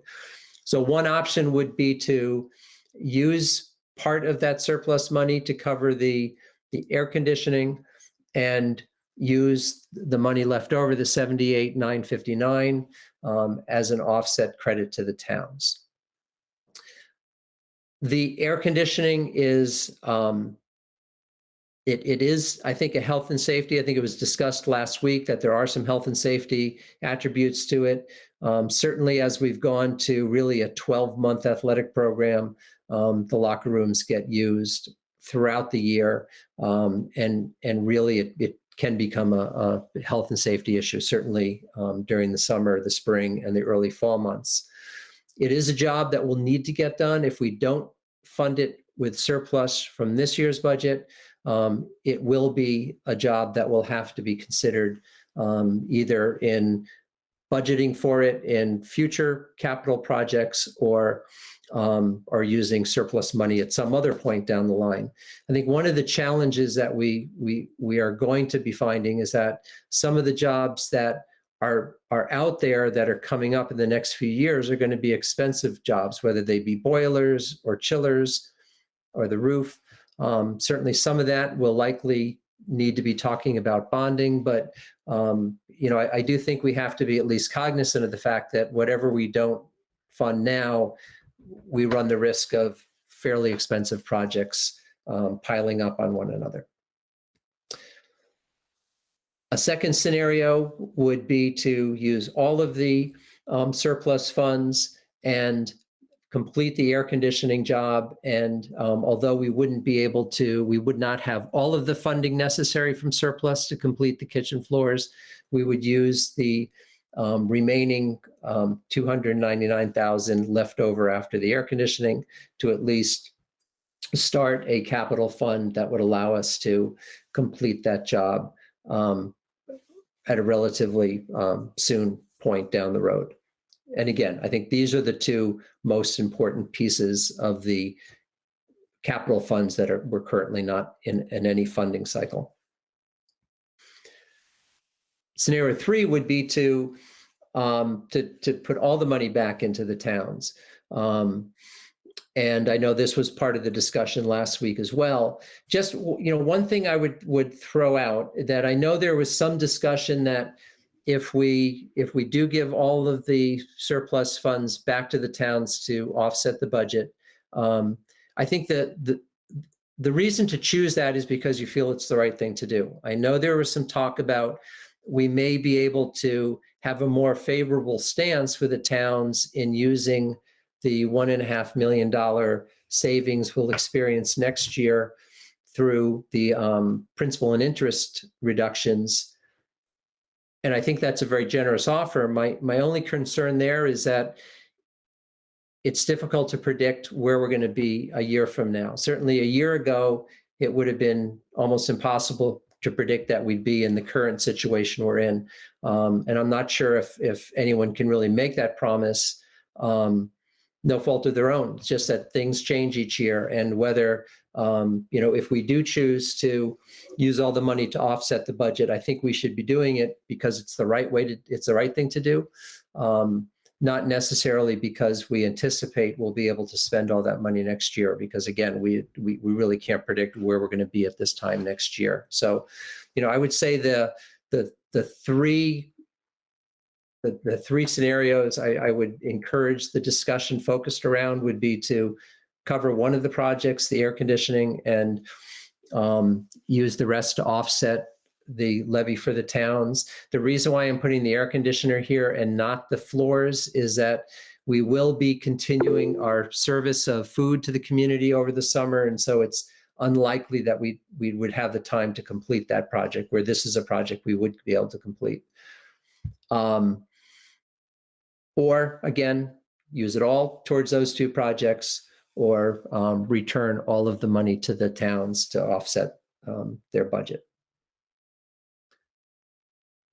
I'm going to throw, and really I'm going to briefly talk about this, because this is if you choose scenario 1 or 2, this really has no bearing.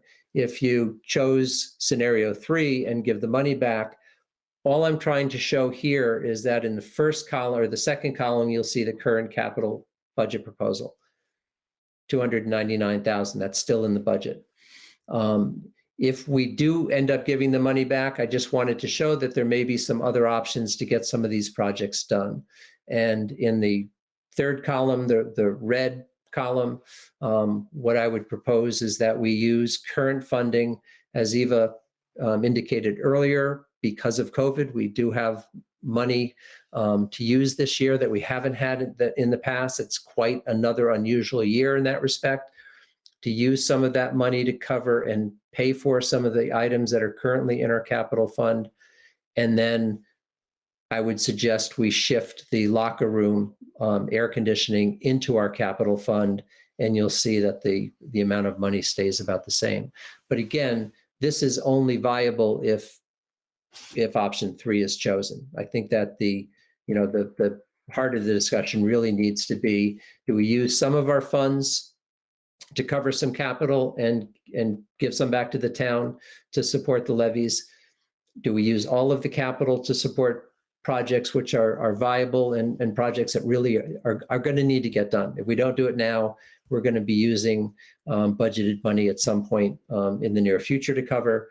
Or do we return the monies to the town to offset their levy at this point?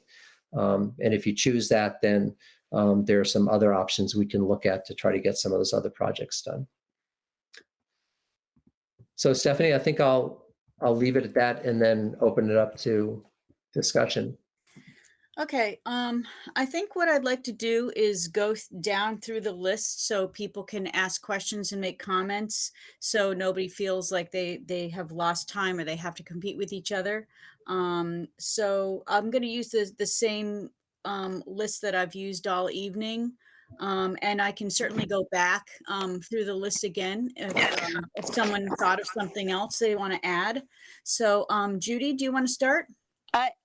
I can, but I think I saw a couple of hands raised. Okay. So Well, if I think maybe they can go first. Well, okay.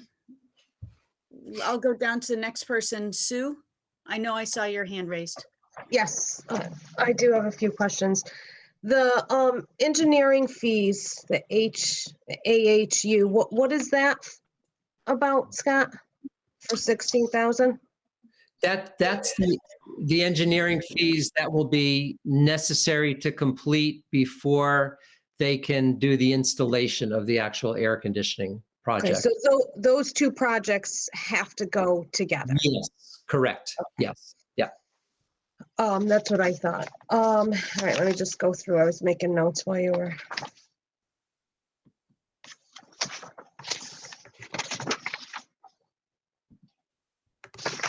So the extra money that we have right now, which doesn't mean we'll have it at the end of the year, we cannot use that money for any of these projects right now, correct? For any of the capital projects, Correct. we can if the board would have to authorize a transfer to allow that to happen. So the community doesn't have to vote on capital projects? No? No, the board has the ability to do a transfer with our current funds. Once it goes into, if we don't expend it by the end of this year, then it goes into the capital non-recurring fund. But while this money is still in your budget, the board can authorize transfers, just like we did with the fire doors and the fire dampers.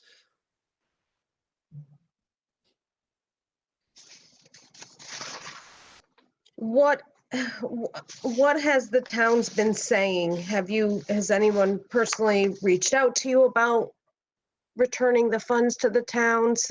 What have you heard? I would say that Marlborough has been very vocal with requesting that all of the 1% surplus funds be returned to the towns. Andover has at least one of the representatives from Andover has expressed that. I haven't heard from many folks from Andover, but I know at least one has that money be returned as well. And I know that there are representatives from Hebron, and someone correct me if I'm not representing this accurately, but I think Hebron is in a little different position in that their levies are going down anyway. Although they are supporting anything the RHAM board can do to support Andover and Marlborough at this point. Although I think the overall message from Hebron we're getting is that they'll be supportive of whatever the board ends up doing, but they certainly would be supportive of the board supporting Andover and Marlborough at this point. I don't want to speak at an inappropriate time, so Stephanie and Sue both tell me. I went to the Board of Finance meeting, and I have some to add about Marlborough if this is an appropriate time. Go ahead, Judy. Okay. At the Marlborough meeting, I have to say the Board of Finance meeting, several of us went, and I was really heartened. I was very impressed. The Marlborough members, and all of them, both sides of the aisle, were really respectful of RHAM and appreciative of the work that's been done with capital. Some of the most typically thought of as maybe conservative members actually pointed out, yes, it's an aging building. There wouldn't have needed to be these kinds of expenditures early. And We know that that money will need to be spent on capital. I mean, there was full acknowledgement and I think support, and they thanked RHAM for the budgets that they have done through the years. I mean, Marlboro's always a very classy, gracious town, but it was very impressive. What we finally did ask is that the projects, and I know Mary could speak to this as well, the projects that were on the safety list, that yes, they needed to occur, but we asked if the other projects, we know they need to occur, but do they need to occur this year? And so that was asked of our superintendent, and he said that they did not need to occur this year. That would it would be something soon that would have to happen. But overall, I really think the appreciativeness, Marlboro has been listening, and I communicated some with Joe and said this, in my opinion, the facilities committee and all of us as a board have done a really nice job educating the community, because if you heard that meeting, they are definitely supporters of capital. They are just asking for this 1 year for there to be a pause in that spending and to go back, because the debt burden will shift because of things coming due. And that's their request. And I think for me, their graciousness made me want to honor what they asked. I mean, if they were bullying us or yelling at us, I don't know.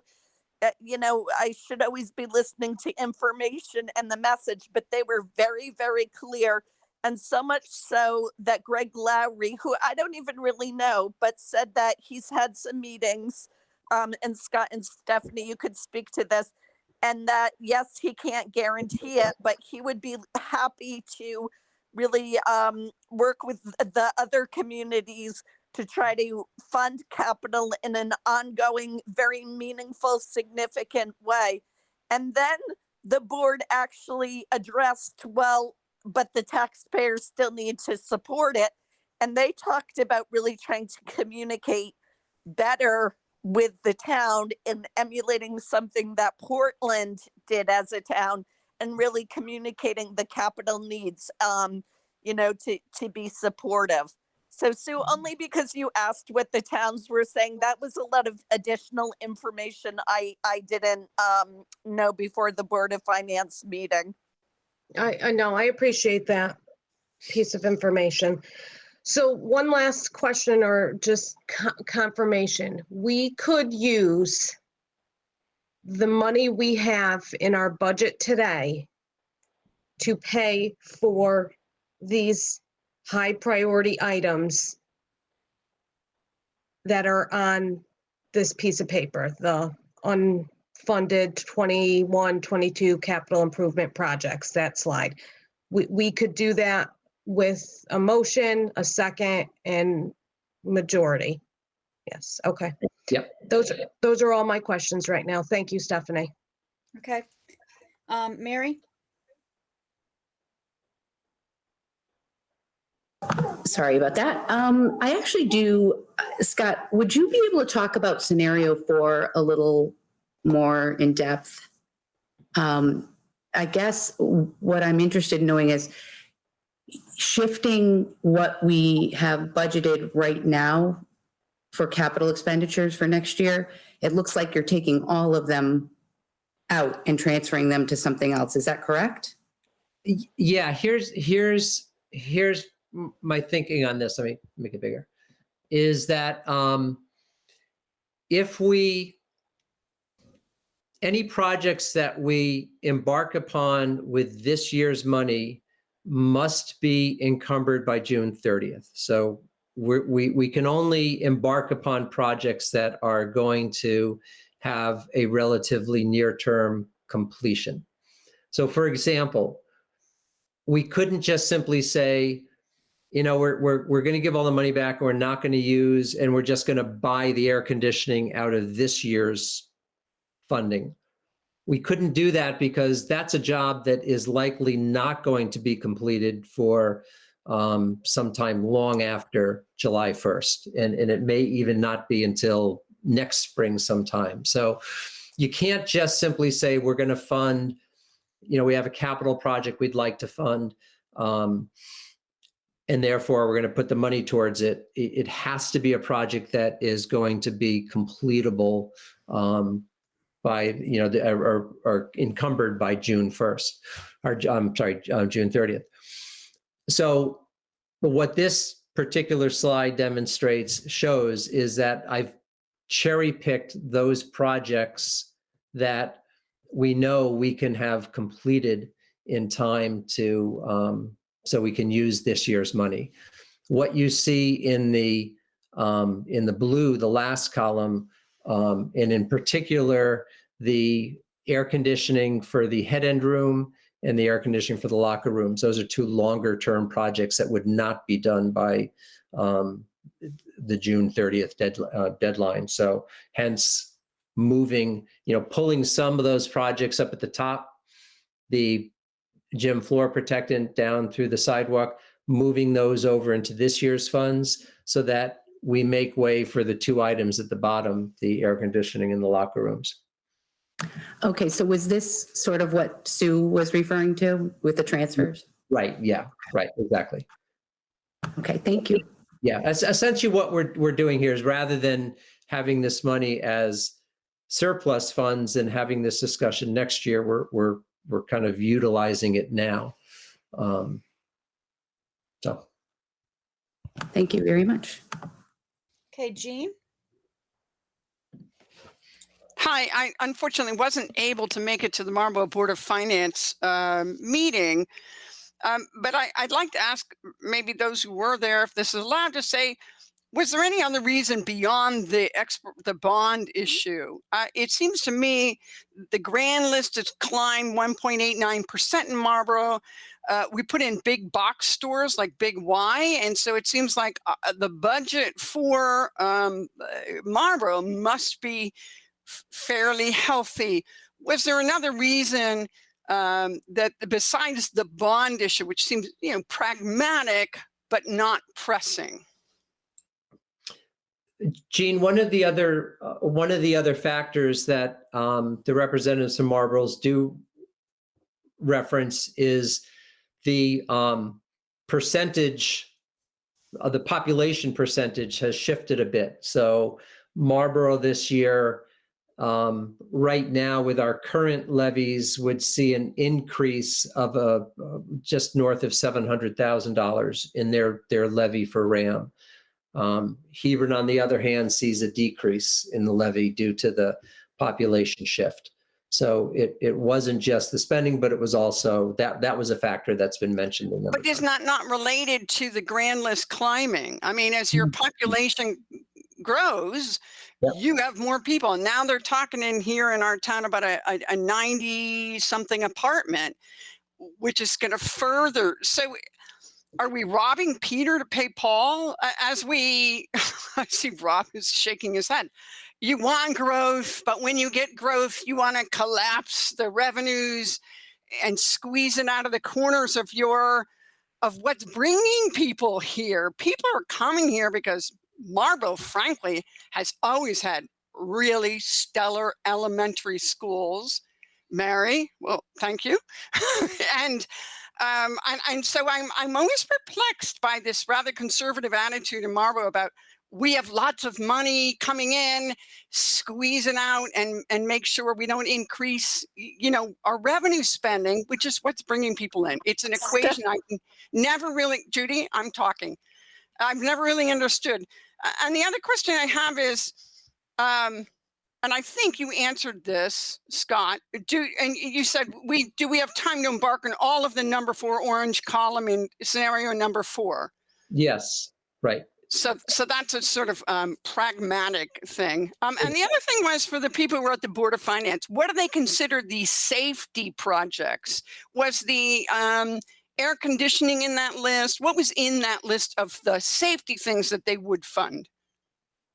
Well, we didn't get down to that level with the Board of Finance, Gene. So we didn't really discuss any individual items. It was more the kind of the larger context of things. So we didn't get down with the Marlboro Board of Finance and discuss which items anyone felt should or shouldn't be in either. But that was part of their discussion, but they didn't quite define it, or it wasn't defined at the meeting. Stephanie, may I ask a question? Can you hold off for a second until Jean's done? And I'd like to go through the list and then come back, Judy, if that's okay. That is okay, but she did ask about the Marlboro board meeting, and I really believe that she's characterizing the board wrong. They were not, crazy conservatives. They were very, very supportive of RHAM, and I would be negligent if I didn't say that. They were very supportive of you, Stephanie, of Superintendent Leslie. They thanked me and Mary for being there. They were very, very gracious, and they never said we should not be spending this money, ever. Well, that's good to hear. I heard something a little different from the initial presentation of that meeting, so that's good to know. Thank you, Judy. Yeah, and I would concur, Gene, that they were, they were reflective of the capital, kind of the change in focus towards capital spending of the board, and we're very complimentary of that. And we really didn't get into any of specific project details in terms of you should be doing this or you shouldn't be doing that. That really wasn't where they were coming from. They were, really looking at the bigger picture. Those are my questions. Thank you. Okay, thank you. Lori? Thank you. I have a couple questions. The first is just a general one, Scott, just so I can be even clearer for my understanding. Does the 1% have to be earmarked for special projects and spent by June 30th, or did I hear that wrong? No, the 1% does not, because it is surplus, so that goes into the capital, the capital non-recurring fund. So that does not have to be spent or by the June 30th. Only the funds in our current 2021 budget would need to be expended. Okay, thank you. That's what I thought, but I got a little right. Trying to follow all the convos. Got a little confusing. So okay. Timeline questions. If scenario 1 or 2 were to be chosen, when would you envision the AC project being completed? The AC project, I think, and I'll let Mike Schlehofer correct me if I'm wrong here, but it likely wouldn't be done until sometime next spring, mostly because of the workload of the vendors who are likely going to be bidding and the availability of equipment. So next spring while the students are in session, or like next spring after school's out in June? We and Mike would have to coordinate that with the vendors. Depends on how long of a job that is. It might be something they do during the April break. It may be something they do, right at the end of June. Okay. So if I could just jump in for a second, this is a project that would need to go out to bid. Most vendors already have their spring and summer work lined up from the bidding process. So that's why it would need to wait till next spring. But all those timelines and dates would have to be coordinated. And again, it would need to be finished before June 30th. It wouldn't need to be finished before June 30th if this were the 1%. Not of this year. The 1% would be of the next fiscal year. Yeah. Right. And so if scenario 4 were chosen, is it safe to say then that there's no difference in when that AC unit would be, or would there be a difference? No. Would be looking at the time frame then. Because in scenario 4, the AC unit gets moved into next year's capital. And so it becomes 2021-22 fiscal year. So we would have plenty of time to get that done anytime next year. Right. I'm trying to sort of weigh the options of where the money comes to do the project and what the benefit is depending on where it comes from. So if we chose scenario 1 or 2 and it's likely not able to happen until spring of 2022, if we chose scenario 4, is the AC unit looking for that same spring of 2022 Yes. time? Yes. Yep. Yeah. Yep. That doesn't change. Right. Okay. So choosing the various scenarios doesn't get us the unit any sooner for the students. No, it makes no difference. You're correct. Yeah. Okay. That's really what I wanted to try to understand. So thank you. I don't have any other questions at the moment. Okay, thank you. Kathleen? I want to be sure that we don't, just reiterating what Judy said, I don't think there's any personal attacks against any board per se. Each board is, brought together for a specific, position within their community to do what the community needs. And often we may disagree, but that doesn't mean that we can't agree about supporting RHAM and what the schools need. I'm just looking back at my notes. I just want to be sure from last week, Scott, I have in my notes about deciding about the kitchen floor. And right now you're suggesting not to do that this year, but potentially doing it next year. And if so, do we have funds already budgeted for that? And I don't have the budget book wide open to find that. So I didn't know if we would have to put that in. That has to go in. So right now the kitchen floor is in the long-term capital plan, but it has no funding attached to it. So it would either need to go into, say, scenario 2, in which we spend all the money and include the floor and the air conditioning units, and that would be completed sometime next year, or it's going to have to wait and be placed in another year's capital funds, or be funded some other way. So no, right now the floor is a project, but it's not a project that has any funding attached to it at this point. If it went in our budget, then that would change the percentage that is already. Would it be a huge change in our percentage that we're yeah, it would. You're talking, Eva, that would probably be like 1.5%. It would definitely increase because it's over 90,000, close to 100,000. So I'd have to do the math. I'm a little too tired to do math at 9 o'clock this evening, so we can get back to you on that one. Yeah. Because then there's a concern that people want the percentage to go down, and then where I think the Peter and Paul reference has already been used, but we've already kind of gone through the budget, and I wouldn't want to have to take something out that we've agreed that students need in order for the kitchen floors to be done. And I know the kitchen floors need to be done. I think you've said that, and I know it's been said in past years. I just don't want to keep pushing that off until something really goes wrong, or somebody trips and falls on something that's loose, and then we have a bigger issue. Okay, that's all of my questions. Thank you. Okay, Rob? Yeah, I'll try and be brief. I got a couple questions for Ava. So I know at the beginning you said our surplus so far for this year is about 650,000. Correct. So where did we get the 200,000 to pay for the fire?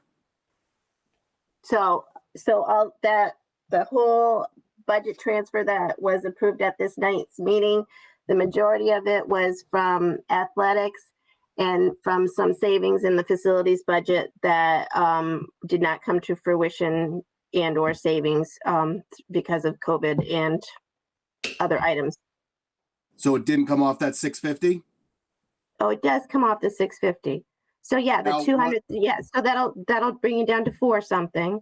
Now, And what then- about the 150,000 we're in the hole for the foods? Where are we forecasting that? So we're slowly working on that. So that's already factored in. When I give you the number, I've already factored in the monthly outcomes for that. So The- we're looking at right around 450,000 right now. Correct. Okay. You know, my only concern with spending that down is that's next year's surplus. That's our safety net for next year in case we have to incur extra COVID costs, extra school bus costs. I'm not sure if we were over budget with our budget last year and next year and we had no surplus. I would not want to go back to the towns for more money. So me personally, I would like to keep that money almost as a kitty for next year. I know I said last meeting I was in favor of spending all of the surplus for this year. I believe in compromise. I think my personal opinion, we do option one, we do the AC, and then we return the rest of the money to the towns. I think it's fair, just me personally, but that's the way I would lean. Okay, Vin? Yeah, I'll try to keep it brief too. I think, you know, we're using some of this athletic savings to pay for the fire doors and stuff that the school and the towns would have to be paying for. So, you know, as a benefit to athletics, I'd like to see that air conditioning get finished. You know, way back when there was a lot of stuff that was cut from the school to get it finished. And I didn't go to any of those meetings, but I heard that they were pretty rough. So yeah, there was a lot of stuff cut. And now, you know, the kids have been, you know, having to pay for that over these years. And also, you know, Hebron, you know, when my kids were young and weren't going to RHAM, we were paying the lion's share of the levy. And I didn't attend many meetings, but I don't think many people were advising, you know, for any breaks for Hebron. And I do understand that the time that we're in, and I agree with Rob, I think that the thing to do, I mean, me personally, I would just do the AC unit purchase and do the engineering fee, if we can, out of this year's funds, take the 16,000 and encumber that before June 30th, possibly. I don't know if that would be possible, or we just wait to take it out next year. I know we have monies left over from the school sign that we haven't used, so there's some other resources that we could pull for that engineering, and then give around 100,000 back to the towns in addition to the 448. So now you're talking, you know, 550,000 plus going back to the towns, which again I think is a good compromise. So to answer Vinny's question, you can't take the 16,000 out of this year for next year's project. Say that again, please. So the 16,000 for engineering fees could not come out of the surplus of this year's. So if it was after audit, you can do it. Pre-audit, you cannot do it. It has to end on June 30th. So the 16,000 could not be encumbered for next year's expense. But it could come out post-audit. Post-audit, once it's deemed as a surplus, yes, it can be. And can you just verify, Eva, because I heard in the beginning of the meeting that the Woodson's loss was not included in those numbers, and now you told Rob that it is included in those numbers. So it's not in the food service area, it's in the operating budget of the net projection. So it is included in my net favorable projection. It is not included in the food service portion of the $68,000 that was left. That is available. So Eva, I guess I misunderstood that as well.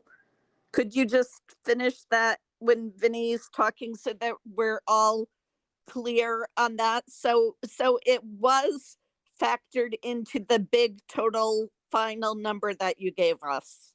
Correct.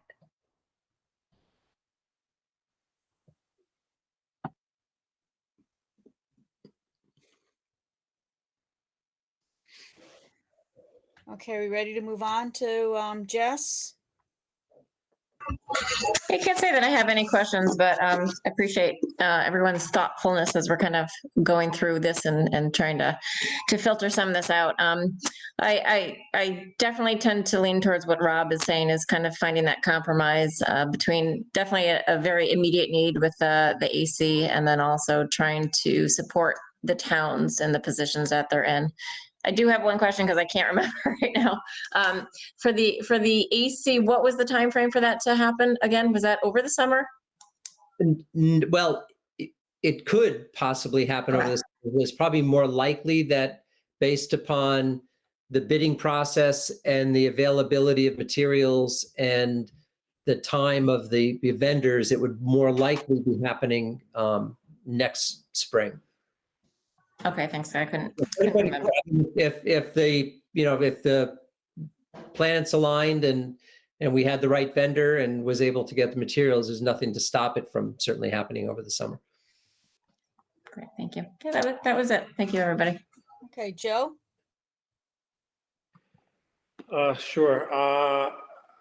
I picked up on what Vinny said as well. I'm just concerned, well, with the 137,000, my notes are that when I asked the question about the food service, I'd just like to know how you're calculating that. If it's $137,000 loss, how are you carrying that number not in a monthly report? How come we're not seeing that? It's the operating is covering the loss for the food service. So it's encumbered or engrossed in the full net projection, bigger item dollar report that I reported on, not in the food service portion of it, because I'm covering the loss through the operating. How do you do that? I mean, we're supposed to be seeing reports for food service, and that's should be in that report. Because I'm reporting it to you on a monthly basis, so I'm talking about it and explaining it to you. And I'm explaining that the bills are coming from the operating budget.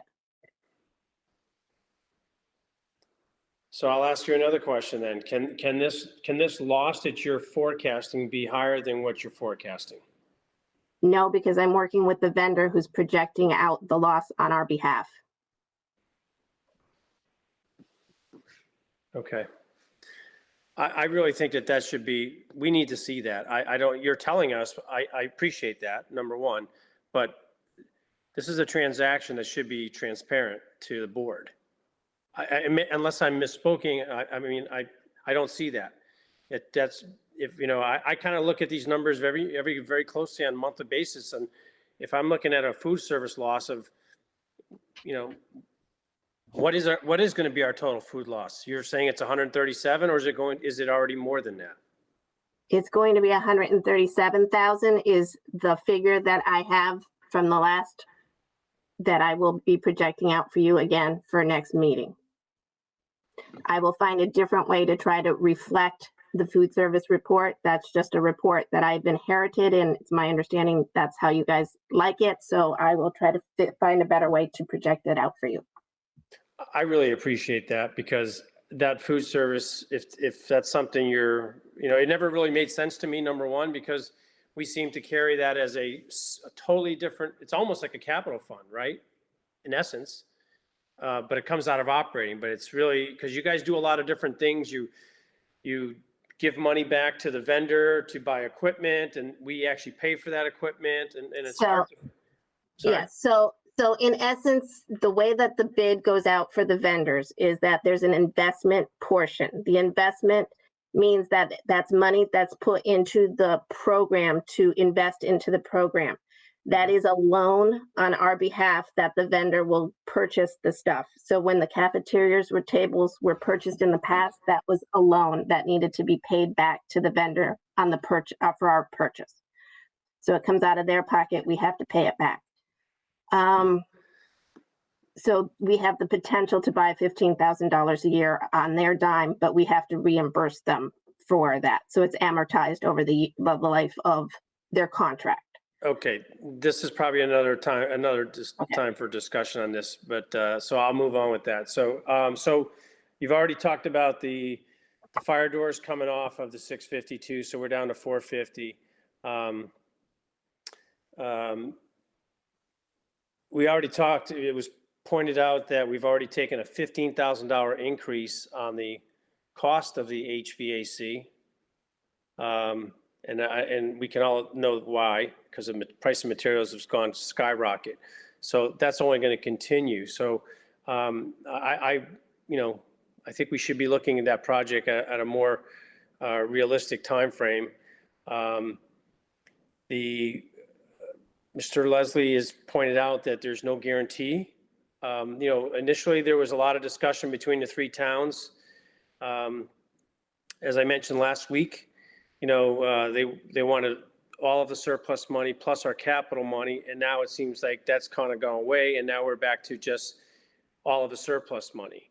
I still don't have a good understanding of why is the urgency, and I think Jean asked this question when we look at, Hebron has got a pretty healthy unassigned fund balance. Marlboro has a pretty healthy unassigned fund balance of $755,000. They're quoted in the paper by the first selectman of having a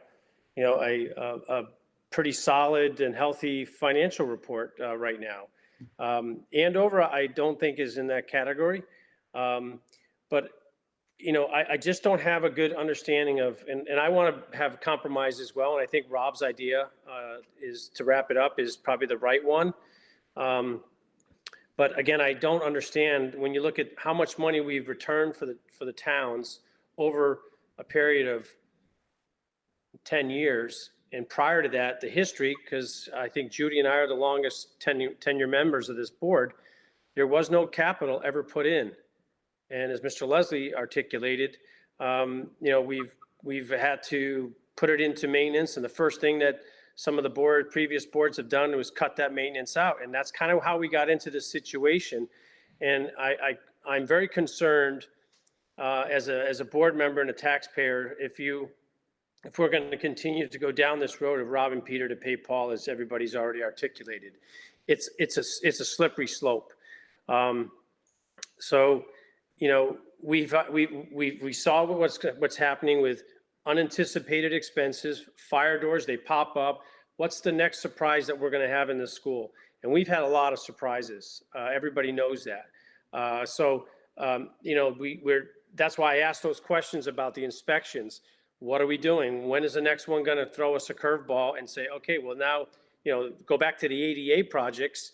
A state official came in and said, you have to, I don't know, Scott, help me out. What was the math? $700,000 of ADA? Yep. And those projects were chosen on a kind of a lottery basis. They would do a handful of schools a year, and we happened to be chosen. And yeah, it was at least 700,000, Joe. So, I hear the towns. I've said that before. I think there's compromise here. We have the need, and we've done I think an exceptional job of showing towns how we are very transparent with their money, the need for their money, and executing these projects. And I think our facilities has done a great job, and our business manager has done a great job of keeping the money under control and also coming in under budget. So I think that's a valuable tool that we have. So I'm missing the pieces why with all these towns running surpluses other than Andover, what's the urgency this year? And there's no guarantee for the false promise that has been put out there that our debt service goes down $1.5 million, and if we decide that we're going to spend $1.5 million and bond $1.5 million for a synthetic turf field, are we going to get that support? So those are my comments, and I'll leave it at that. Thank you. I was at the meeting with the Board of Finance with Marlboro, and I mean, there are just so many sides to this. Yes, they are asking us to give us the money back this 1 year in support of us digging into the possible, the 1.5 million next year, possibly spending more on capital that year. They support that.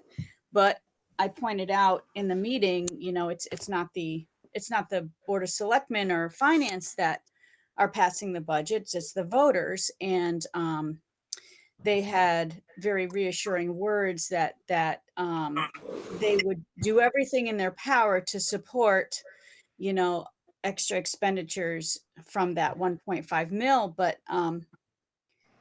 so but still, it's not a promise they can keep, that they can do everything they can do to try to convince voters that that's a good idea. But that there's no guarantee that's going to happen. I do feel for Andover, and I am a little curious as to why Marlboro is pushing so hard, because knowing that they have a healthy budget. I understand. I admire how the three towns are supporting each other right now, and would like to support that by giving back the money because I see the three towns working together and supporting each other, and that's a great thing to see. However, we do have capital that we have to spend. That we need to fix. And on the other hand, I know I'm babbling, but scenario number 4 is very alluring, but if we didn't have the fire doors, then I think that would be a clear choice. But but with the fire door problem, we're really spending that current surplus down to about $225,000. And to me, that is frightening. I think we need to make sure we have something in case something comes up, like Joe had mentioned. It's a 20-year-old building is a scary thing. It's with nothing have been done, up to a few years ago. So, so many sides to this, that it's very difficult to weigh out what to do. Compromise, I think, is ultimately the best thing, since there are so many sides. So I'm going to stop babbling and go back to Judy, and we can take another round, but I do want to be cognizant of the time. It's now 9:14. We still have an executive session. So we can make another round, but I ask you to try to be brief, and we'll try to get to a conclusion. So go ahead, Judy. Sorry. It's Judy. Can I just add one piece to follow up on what you said? In terms of the fire doors, again, just to put some context around this, if we didn't vote to use this year's funds to cover the fire doors, I imagine we would be asking that we use surplus money to cover that $200,000 or the almost $200,000 for the fire doors. So in essence, we have pulled what should have by all rights been a significant project that was made for your surplus. And, so I think that I understand the towns, what they're asking for, and I completely, and I'm sympathetic to that. But at the same time, I think you showed this evening that you're also very responsible in trying to minimize some of those additional costs by taking care of things right now when we have the ability to do that. So I just throw that out there that, I think we've pulled almost 200,000 out of what probably in a normal year would have been thrown into the surplus spending. And instead we're taking care of it with, our current funds. I'm sorry, Judy. I'm sorry, I said I'd go last, but I forgot some of what I was going to say by going last. But in any case, I really appreciated Rob's questions. I had those written down. I would say that the one thing I would say kind of to his comments is, I think that we as a board are, I'm impressed with what every single person has said, and everybody's taking this seriously. And I would be so very comfortable if we ever had to go back to the towns, because we are listening to them. And I mean, the fire doors, we don't have a choice really on that kind of thing. So we are being, I think, very responsible. To Lori's point, I would go with scenario 4 because the air conditioning probably would not happen until the next year anyway. The other thing that we could do is wait until the end of the year, and if we have that surplus money, then you'd know better, Eva, in say late April or May, is we could vote that money. We could do the line item transfers and handle it with capital. And the last thing that I think I'll say, because I forgot one of the other things, but is I really agree. The facilities, you know, you did a phenomenal job educating all of the towns. And I do think if we went back to them, they would be incredibly supportive. I mean, they were like almost reading from the talking points we created, and we talked about communication and things. So, you know, regardless of which way this goes, that should be heartening to everybody, or everybody should feel good about that the towns really do understand that. They really pointed out 2 huge things. It's an aging building, and that costs were cut up front that shouldn't have been cut. So I do think there's that respect. And hopefully we wouldn't need to go back, but I wouldn't even hesitate. I would not be one bit afraid to go back. Okay, Sue? I have nothing more. Thank you. Okay, Mary? I just have a couple questions. I'm kind of now trying to sort this out in my head about the food service. So Eva, let me know if I'm thinking about this correctly. The report you give us on the food service program are hard numbers, correct? So that report encompasses your sales, your revenues, and expenditures that come out of the food service account. So that balance. So those are. Yes, right. that matches the bank balance. So that dollars to dollars, it matches what's in the bank or as what has left the bank or gone through the bank.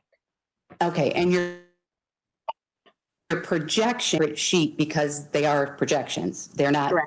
Correct. We can't count on those numbers. Okay. Right. And you had alluded to the fact that you thought, and I'm not sure in your projection how you would take this into account yet, but with the kids coming back in person full time, have you made any are those adjustments already made in your projection? So at this point in time, no. That's why this is done on a monthly basis, because anything new is brought in. So Whitson's did their best to help me calculate what the expenditures from their budgetary purposes would be with their labor. Although they're adding 2 new people to labor, any meals that we're going to get reimbursed for and the increase of sales to staff members, that all gets put into a profit and loss sheet for them that they provide to me. So as of last point, the 137 was a good number. Okay. But that obviously doesn't take into account that we're going to have our full building again, correct? Okay. So hopefully that number will improve, right? That's what I'm hoping for, but worst case scenario, we're looking at a big chunk of change. Okay. All right. The second question I had was in scenario 4, it looks like that we're not spending our entire, you're not taking the entire, I don't know what you call it at the end, unused funds or whatever, not the surplus, but the funds we have not spent. Correct. So in theory, as every month goes on, any encumbered purchase order that may be coming under or someone forgot to close will release. So there might be additional funds that will be available. There might be less funds that'll be available because something might come in higher or was unexpected. So again, the net projection is just that. It's just my ability to go through the budget line by line and figuring out what I know at that time as we're doing this that is available. So I know now that magnet school tuitions have all been paid. So all of that money has freed up. I know summer school for last summer school, because our summer school was in July, that was all free. So there are items that I know I'm in constant contact and discussion with pupil services to know the ins and outs, the ups and downs of each IEP that is happening. I work very closely with IT and the facilities director to make sure that I have a good handle on what might be happening. Do surprises happen? Yes. Is it my best educated guess? Yes. There is no science to this. You just do your best and keep in constant communication and talking to people and making sure that I know what's happening. Do I growl a lot? Yes.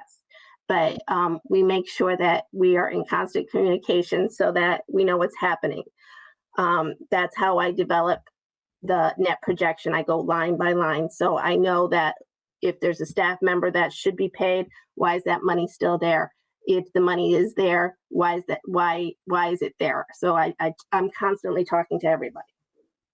I'm the one person who has their hand in everybody's business because in theory it's our business and I have to report on that to you guys.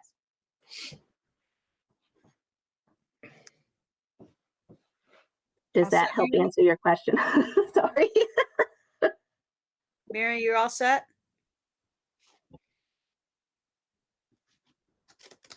Mary, are you all set? Sorry, I don't know when I muted. Sorry about that. I just had one more. The question about the scenario for the non-lapsing account spending. I've heard the number about $450,000 someone was saying that might be left at the end of the year. And it looks like in scenario 4 that we would be transferring $224,900. Is that correct? So that would still leave us about half of that, right? Correct. Because I'm looking back at our previous, these are surplus amounts from previous years, and certainly that's in line with what we've had left over in the past.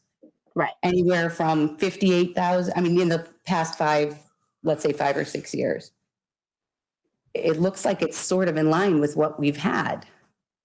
So, and that is accurate. And there's also, I'm going to throw another monkey wrench in. So currently in state legislation, and I believe they're going to discuss this in the Educational Committee on Wednesday, the 17th.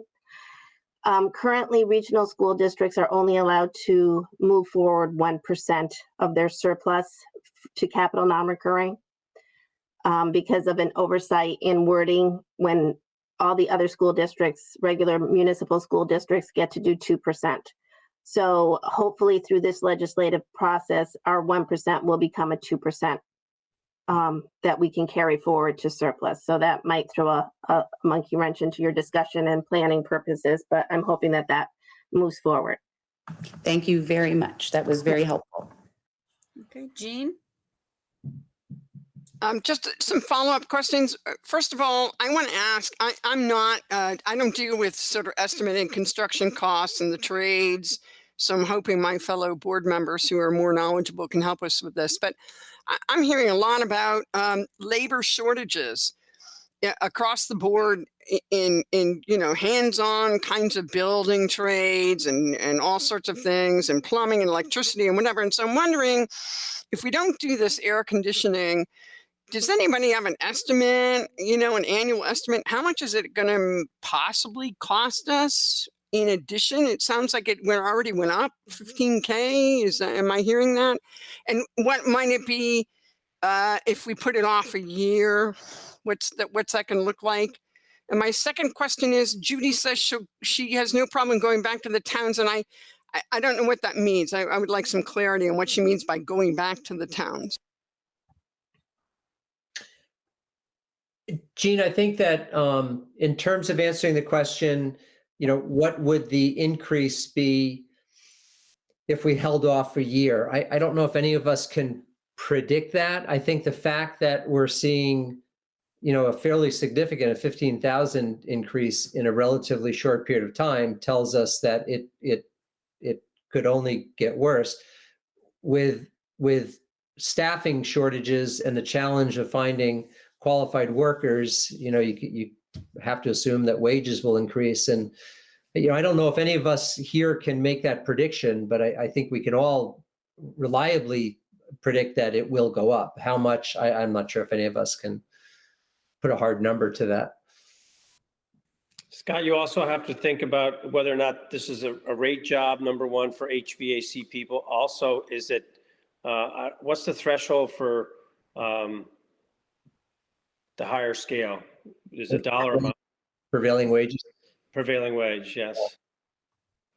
I'm almost positive it's $100,000 to be a prevailing wage job.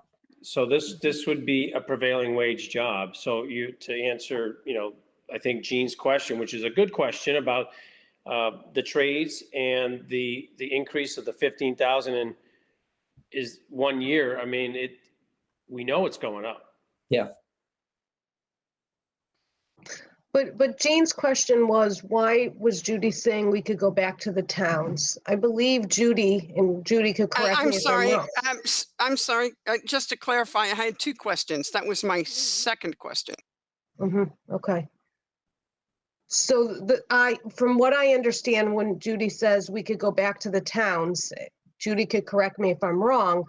I feel like she's stating if we are short and we need money to pay for something, we could go back to the towns and ask them, because we would have been very gracious to give the money back. So if we were ever in a bind, we would be able to go back to the towns and ask for the money.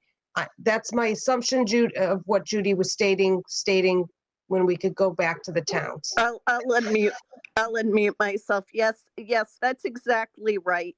And the other thing I would say is none of us know. My undergrad's in economics and finance. If we could predict the rates of things, we'd all be billionaires on the stock market, everybody. I mean, it's reasonable to predict it could go up some, but we don't know. We really don't. So I think some of the indicators are pretty clear there, actually, Judy, in terms of where we're going. I don't think you can train a generation of people to get up to speed in the trades within a year. That's my concern about finding it next year, funding it this year, and the amount that it would cost. And so that was why I was asking that question in particular. But I appreciate your going back to the town's answer. Thank you, both of you, for answering my question. Okay, Lori? Yeah, I do have a couple of questions. One, to actually piggyback off of what Jean was just talking about. Scott, if looking at scenario 4, if the AC unit were to be put into the capital budget for 21-22, is that something that can be acted on come June 1 when the new budget year, starts? Or how late does that have to wait? Because that piggybacks off of Jean's concern about ability and pricing. So is that something that can go out to bid right soon, in a few months, or does it have to wait? Eva, I'm going to defer to Eva because I think Eva's more likely to have an accurate answer to that one. Eva, can we go? So you can go out to bid whenever you want to. So as of July 1st, we could go right out to bid. Unfortunately, because most of the people who would be bidding on these projects already have projects in the works, most likely we wouldn't get a slot to be able to have the air conditioning worked on until winter. So but we could get, if it went out to bid, we would get a price tag. That would be correct. Yes, correct. We would get a price tag, and most likely they would be doing the same thing. They would anticipate knowing what they know from their suppliers and try to bid out accordingly. So yes, they would do their best to put out a bid package for us, and then we would vote on that. And we would work with that engineering firm to ensure that we have it correct. I know in speaking with Michael that the engineering firm, Ken is the gentleman's name. I don't know what firm he represents. So Ken had stated that you really don't want to do an air conditioning project in the winter, of course, but if we can get on somebody's books right for the first in spring, I think we would be in a good position. Okay. Mike Schlehofer, did you want to add to that? Yeah, talking with Ken, they're several months out as far as like even being able to start construction documents for us for a bid packet as well. I just want to throw that out as well. Because Mike, wouldn't the engineering need to get done first, or they need to consider the engineering drawings and before anything could be put out to bid? Correct. They would have to do the construction documents for the bid package. Right. So that's money that's tied up in 21, 22 fiscal year funds. So really we wouldn't be able to start that process until July 1st. So I think, Lori, like, could we start it now? Could we get a jump start on it? Right. And the answer would be no, because we would need to use the funding for the engineering drawings to be started so that those putting bids in know what they're bidding for. Right. Yeah. Again, it's just sort of thinking where the pot of money comes from, the time frame for starting. Right. Doesn't seem like we're able to start any sooner, regardless of where it comes from, based on that information, to try to account for maybe continued increased. Okay, so Scott, do you know when the roof and boilers need to start to be figured into the capital budget? Mike, do you know offhand what years those are? Because I don't, Lori, I don't have the capital open in front of me, but I know Mike. I believe it's like 24, 25, or 25, 26. I don't have this sheet in front of me. So a couple of years out from next year. Yeah. Yes. Okay. So yes. I'm sorry. So Lori, like, some of the roof project north of Vermillion. So that's not a project that we're going to be able to use surplus to cover. That's not a capital. So, we're likely going to have to look at some bonding for some of those more expensive projects. Mm-hmm. So, one of the things that we'll be talking with the facilities subcommittee about is here are some scenarios for what it would look like to bond for those more expensive projects, like turf, like the roof, like the boilers, like the chillers, and that sort of thing. Okay. We can, we have the benefit of the drop in our principal and interest payments. So we have the $1.5 million next year, and then 2 years from that, we'll have another 600,000 drop, and then a couple of years later, we'll have another, I think, 400,000 drop. So this is when we want to start strategically thinking, when would we start another bonding project, that we'd be able to take advantage of those savings. Right. Okay. But you also Judy, can you mute? Your dog's barking. We need to keep the discussion about what we have on hand here. Yeah. Can I just ask though, is there a guarantee in that scenario 4 that the AC in some of those projects that were in that line, was it blue? Mm-hmm. Is there a guarantee that those would be in the capital if we were to use that? Yeah. Okay. Yes. If you made the motion and that's what ended up happening, then they would end up being there. Yeah. Okay. Thank you. All right, Kathy. Assuming it's the same board, correct, Scott? We have an election coming up. Well, no, that would be decided in this year's budget. So it would go into, the budget that we're currently working on. So you're the board that. Got it. Okay. The only possible problem would be is if the budget fails, then no guarantee. So if the budget didn't pass and you as a board decided you need to reduce it, then so. Okay, thank you. Scott, maybe you should talk about, for some of the board, how the bifurcation really works. And I think you just touched on it. I think that kind of where Lori's question is, why we bifurcated the budget. And, that can be shot down by the taxpayers, and also our operating budget can be shot down by the taxpayers or approved. So there's two scenarios there. Yeah. And when we were just an operating budget and there were capital items within that budget, if the budget didn't pass or there was concern that the budget may not pass, it was often the capital items that got removed because they tend to be the most expensive and they tend to have the most impact on reducing the overall percentage increase of the budget. By bifurcating, by having the town vote on a capital budget and vote separately on a operating budget, it means that we could very likely have a capital budget that passes, but the operating doesn't. And, you know, we've been very fortunate. I think the board's done a great job of putting a whole package together, and they both have been very successful. But, you know, the operating, you know, we've been talking about 1.86%. So we talk about them as if they're one budget, but they really are two separate budgets. And we do have to, you know, sell both of those budgets to the towns of, you know, here's our capital budget and here's our operating budget, two very different things. One can pass, or they both can pass, or one may not pass. Okay. Kathleen?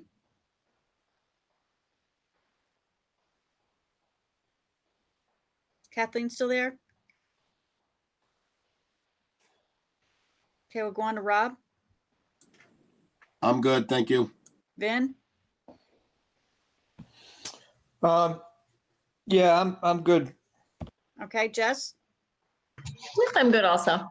Joe? Yeah, just a couple more points that I forgot the first time around.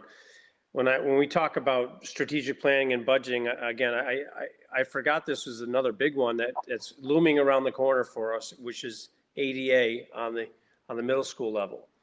You know, we had it in the high school level, but we know that is someday going to come and bite us with the ADA for the middle school. So again, those are things that we need to have thought about in planning and funding. I also, you know, I'm concerned again about, you know, the tight numbers of trying to whittle down to zero. You know, we've had some mistakes in budgeting in the past years, you know, that have thrown us off a little bit. There's not, you know, to say that can't happen again in this current budget. We overlooked something. You know, we're down to $300,000 or $400,000, whatever the number is going to be. I just want people to consider that, you know, there is things that we got 3 months left to maybe 3 months left in this budget, that anything can happen. And the other thing I wanted to mention is that every town in the state of Connecticut is getting COVID money. I know Hebron's getting a lot of money. I know there's also getting money from the federal government as well. So those are things that I don't hear the towns talking about. And again, I think I'll use Kathleen. We're the Board of Finance. We have a job to do what's best for our school districts and making sure what's right and safety conscientious for our kids and our staff. So I just throw those thoughts out to people. Again, I'm more of a conservative person to just try to go up against the barber pole and try and get, you know, make all this happen for, you know, $300,000. I mean, $300,000 is not, it's a lot of money, but as you're looking at these dollar items here and some of these expenditures, it can change very, very quickly. So thank you. I just have a quick one for Scott and Eva. I'd really like to know how confident you are that we'll be okay if we go with scenario number 4, whittling down the current surplus down to like half, like 250, 225 currently, and if you think that's enough, and if there'll be possible additions to that. When you say additions, Stephanie, what do you mean by that? Well, do you see some other savings that will be added on to that by the end of the year? How confident are you we're going to be okay with that amount if we go with scenario number 4? I know I'm putting you on the spot. Yeah, no, I think give me a definite answer, but I just want to get a feel for it. It's a fair question. It's not a pretty way of doing it. I mean, it's unusual. It's not something that probably we would ever consider in a normal year, because this is such an unusual year with so much unspent money. It provides us with an opportunity that we wouldn't typically have. So this isn't a textbook case of how do you manage your money. It's a kind of a hopefully once in a lifetime opportunity. Based upon all of the numbers that we have right now and the numbers that we're projecting, I'm comfortable that this is a reasonable proposal. Okay, thank you. But Stephanie, if I can add to that, if it does help ease, you don't have to do the 224, that orange column that Scott's proposing all in one foul swoop. So, I mean, when April comes, if the board feels that it's a good time and you want to take a smaller chunk of some of that. So basically what happens at year end is a lot of districts, what they'll do is they'll do basically in April, they'll start doing a spend down, and they'll start spending down what they feel that they have. And then they'll revisit it again in May and June. We're doing this preemptively to put this in line, to have this discussion so that the board is behind the spend down of these funds. Okay. Yeah.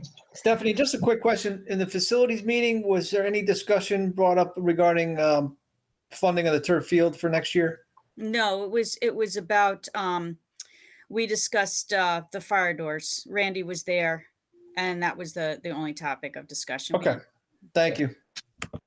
Stephanie, can I make a motion? Yes. I didn't go my last time though. Go ahead.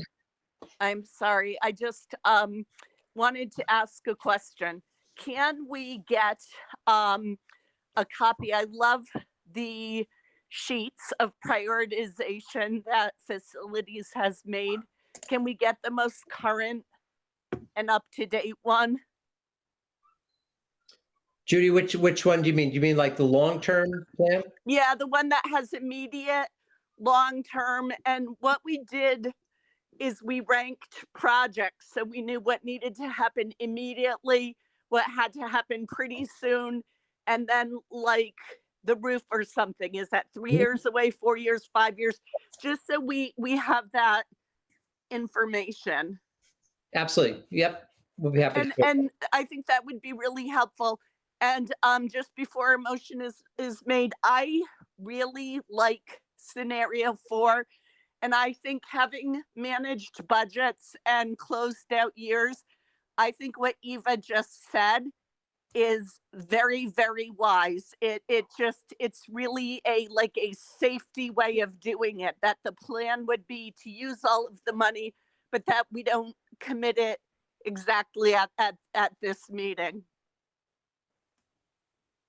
Thank you, Judy. Sue? I'd like to make a motion to go with scenario number 4. Is there a second? I will second. Discussion? Well, I think discussion is partly, do we, before we vote, does anybody want to make any kind of friendly amendment and perhaps do what Eva suggested, or should we just vote on it like this? I have discussion when it's my turn.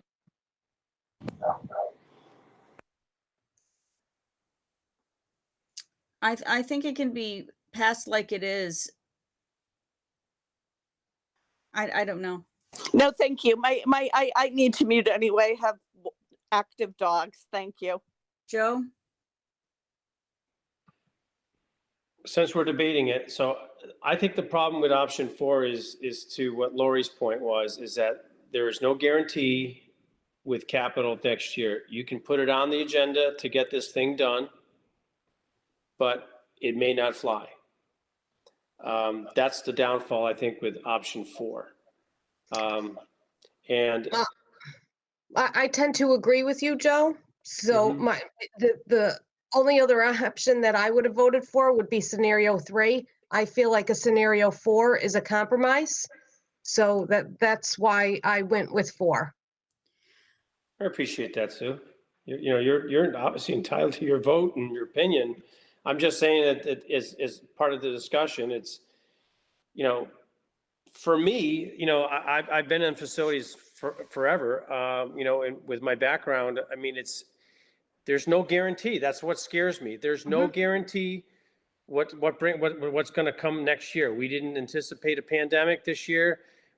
We did a valiant effort of getting everything that we end up cutting budget. We typically do what is done in the past. We wanted to come into capital at $500,000, and to pigeonhole into a 2% or less budget, we cut capital. That's typically what goes on, and there's no difference in what's going to go on, it looks like, for the future. So that's the caution that I see with option 4. Other than that, I like it. And but I also would, I'll wait till my turn, but that's on discussion. If we're going to discuss each motion and take a vote, if that's how it seems like that's what we're going to be doing, I'm done with discussion. But Thank you, Joe. Any other discussion? Yeah, I'm not sure, Joe, what do you mean about if we put it on next year that it might not pass? The AC, you mean? that's correct, yes. But wouldn't in scenario 4, isn't it still happening this year? I mean, No. I thought I saw it on there. It is. Yeah. How is it is. Joe, maybe I'm sorry, maybe. Joe, the AC has been put into to next year's capital budget. In scenario 4. In scenario 4. Right. You took out items from the capital budget for next year, paying it out of this year's surplus. That's what he was doing. Yes, the items that can be done by June 3rd on our capital budget have been shifted over to end of year surplus, and then the AC unit has been put into the capital. But isn't the risk that we're gambling that the surplus estimates are correct? That's correct. That's my concern, Gene. Yep. And with what Eva just said, that if we have to cut stuff in April, we can cut from there. Or if a boiler breaks, that's all up in the air. We got to do the boiler because the boiler is going to come first. I mean, so that's sort of like go to the casinos and gamble scenario. Well, except we'd still have some funds still in the surplus, correct? Yes, there'd be about 250,000 still in surplus, which is. And again, we wouldn't typically have a positive of $650,000 at this point. It's much larger. It's exaggerated because of the year we've had. Yeah. Should we just call the vote, Stephanie? We can. Is there any other discussion? Okay, why don't we call a vote? Judy? Yes. Stephanie, can you restate the motion, please? Sure. The motion is that we go with scenario number 4. And why is that the motion over 1, 2, or 3? Can I ask? Because I made the motion. So if someone else wanted to step up and make a motion before I made a motion, anyone could make a motion. Any board member can make a motion. That's the motion I have. That's on the table. We need to finalize it. If it passes, that's what we're doing. If it fails, then someone else can make another motion. And we could do a motion to put this off till April, or we could do lots of other motions. You could make any motion you want. Yes. Yep. Okay. So Stephanie, where are we at? We're about to vote. Okay. I thought I voted. Judy voted? I vote yes. Sue? And by the way, thank you for being so creative to come up with this Scott and Eva, I do think this is a compromise. I think the projects get done and the towns get money. I vote yes, Stephanie. Mary, Yes. Jean, Can I hold off for a minute? I'm still thinking. I can come back to you. Lori, I hate to ask you the same thing, but please. okay, Kathleen, Oh, boy. You can always hold off until if this vote goes, and then someone wants to make another motion, like Sue mentioned, vote no on this motion, and then you can state your other motion. Right, but just keep in mind, you can't vote on this motion again. If it fails, it's over. Correct. Okay, I just want to make the But we can new do a board members aware of that.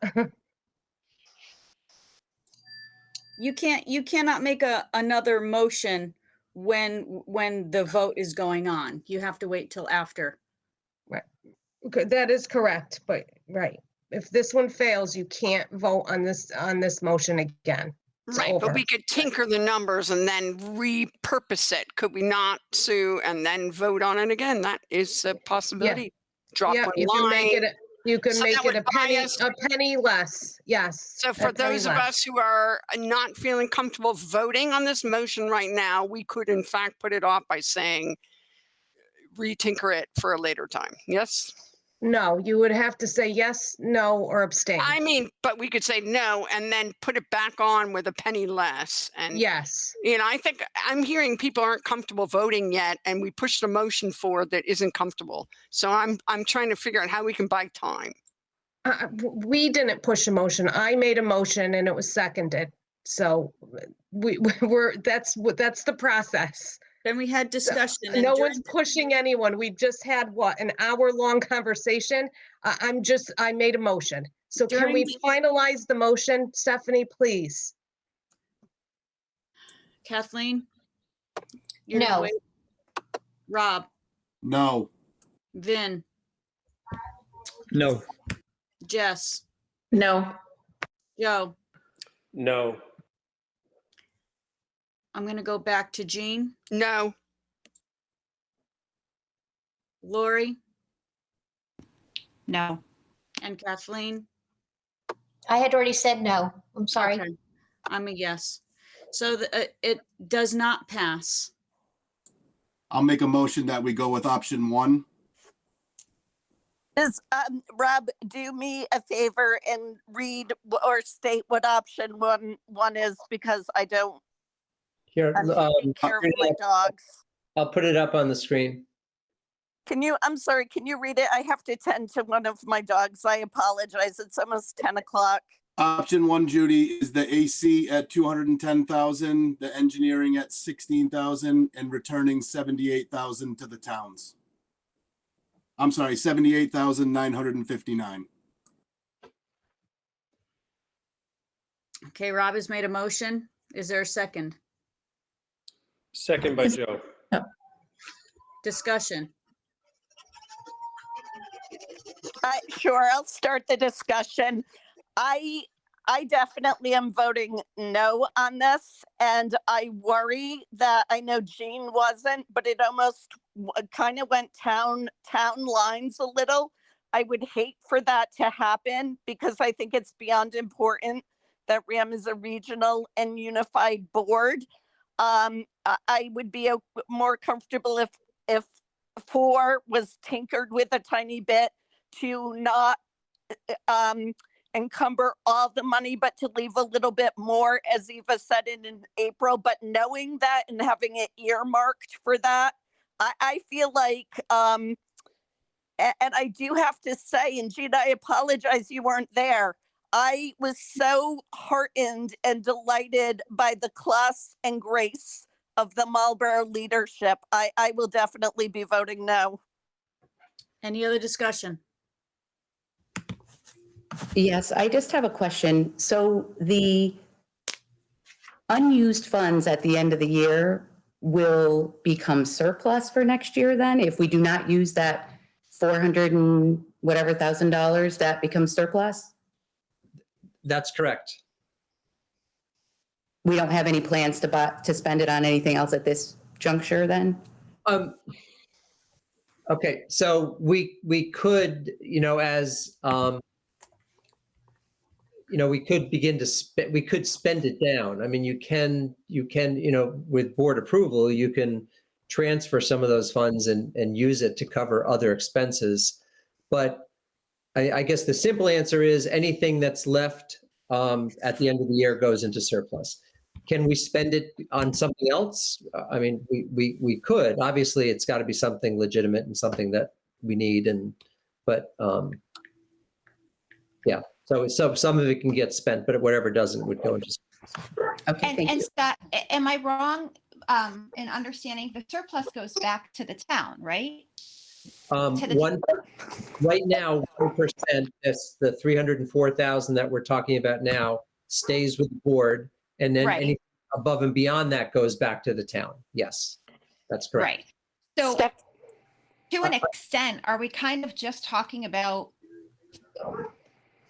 moving some money from one thing to another thing? And if we're really cognizant about, the money in the operating budget, and we don't just try to spend it down on any willy-nilly, hey, we've got money to spend, let's buy it before it's gone, then that money above the 1% is going back to the town. So if scenario 1 were approved with the 78,959 definitive going back to the towns, added to the surplus, aren't we kind of, versus spending the money down so we have less money over the 1%, we're kind of just moving what will end up being about the same pot of money just from different places. Lori, I think you're exactly that? I think, Lori, you're exactly right. And that's why I was comfortable endorsing the towns. And I want to say something very clearly for every single person on this call.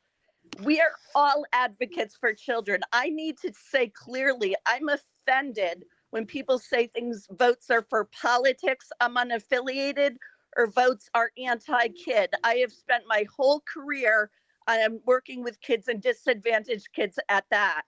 So we better stop guilting each other and saying that if someone doesn't support a certain vote, that means they're not supporting kids.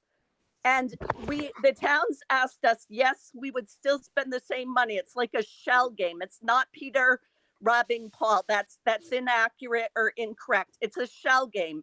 We're spending the same amount of money, but at this point, we would be doing it out of this year. So we're already would be spending it. So it would definitely happen because this year has already been approved for those other things on the left side. All right, any other discussion? Stephanie, Joe, I think I've heard, listen, I think Judy has a good point, but the point I'm trying to make is that you don't have any reserves. This is why I said I don't like it. We can change the numbers, but Eva has a decent number, an idea of where we're going to be, but there's no guarantee. That's the problem I have with this. You don't have a guarantee that we don't have another obstacle come at us. The only other avenue we have is a supplemental appropriation, as Judy asked or talked about. But that's very difficult to go back to the 3 towns and ask for money. Right. So I think we're all saying the same types of things, but it's an option of just what you want to do and where you feel comfortable with. I think we are. I think our final outcomes, everybody wants the best RAM possible. I think, though, Joe, you pointed out earlier that we've been on the board for a while. I think it's fair to say, though, in March, this is one of the greatest amounts we've ever had in March, predicting, because we always predict and project for surplus. As Scott said, it's a little bit of a unique year. So it's kind of like we have this opportunity. If we look back historically, we're not normally projecting this much money. So I think that's a little bit of the unique year as well. Well, if I could finish, all I'm trying to say again is that you just had a big curveball thrown at you. And I just want to mention the mistake there was mistakes made in budgeting before. you know, that's a human error factor that happens. I just want to be comfortable at the end of the year when we get to June 30th that we have money. And to Mary's point, it rolls over to surplus. It's no different than before, but this is a unique year, and you know, we should be looking at being conservative, more conservative. What happens if something blows up in facilities, a 20-year-old building? What, you know, if a boiler blows up, where are we going to get the money from? You know, we can go back and ask the towns, and we'll see how receptive they are to that. But that is, in the discussion point, I'm just articulating that it's, you know, you think it's a lot of money, but it really isn't a lot of money. It can go very, very quickly, and we still have 3 months to go. And I think it is a compromise. The towns are still getting $448,000 plus another, call it $80,000, and they're getting money from the state and the feds. Their cash registers are flowing. You know, and I'm just saying that we have to look at what we're charged to do as a board of education, and that is to make sure that we preserve and fix and fund our children's education and teachers and staff. And again, that's the question that I have. That there's no guarantees here, and I'd rather be more conservative than going off a projection. So as a discussion point, and this is for everybody and to Joe as well, I think that's fair. I'm not normally a gambler either. I run pretty fiscally conservative. I really liked the idea that Eva said, and I think I even said that earlier somewhere tonight, that we could commit X amount of dollars and earmark and plan on committing the other part, but wait until we were closer to the end of the year. Would that kind of thing, I'm not saying if you'd love it, but would that be more palatable, Joe? Or Hi, do we have a talking order? Because my hand has been up. So is Vinny's. Well, it just kind of, we did have. And Stephanie, it's well past 9:30 and we're supposed to make a motion if we're going past 9:30. I'd like to just, I mean, maybe this gets us a little closer. And I'm not sure if Rob will accept this amendment, the friendly amendment. I'd like to just vote on it as it is, Vin, Okay. if you don't mind. I mean, we did it for Sue, we voted for hers. I think I'd just like to go through and vote with this one and see how it goes, please. Is the discussion done though? I have my hand up. Vin, Oh, no, yes. I keep discussing. That's totally fine. Go ahead, Jean. I cede to Vinny first. No, all I was going to bring up was that we do the four stair treads and the camera, 92,000 out of the net favorable position. And that gives us 134,000 additional and 170,000 back to the towns instead of just the 78. That was all, just a compromise. Okay, my feeling is this. I really wasn't diametrically opposed to scenario 4. I felt rushed. I felt incredibly rushed. This is very complicated. There's a lot of balls in the air in terms of our options and what's going to happen between now and April.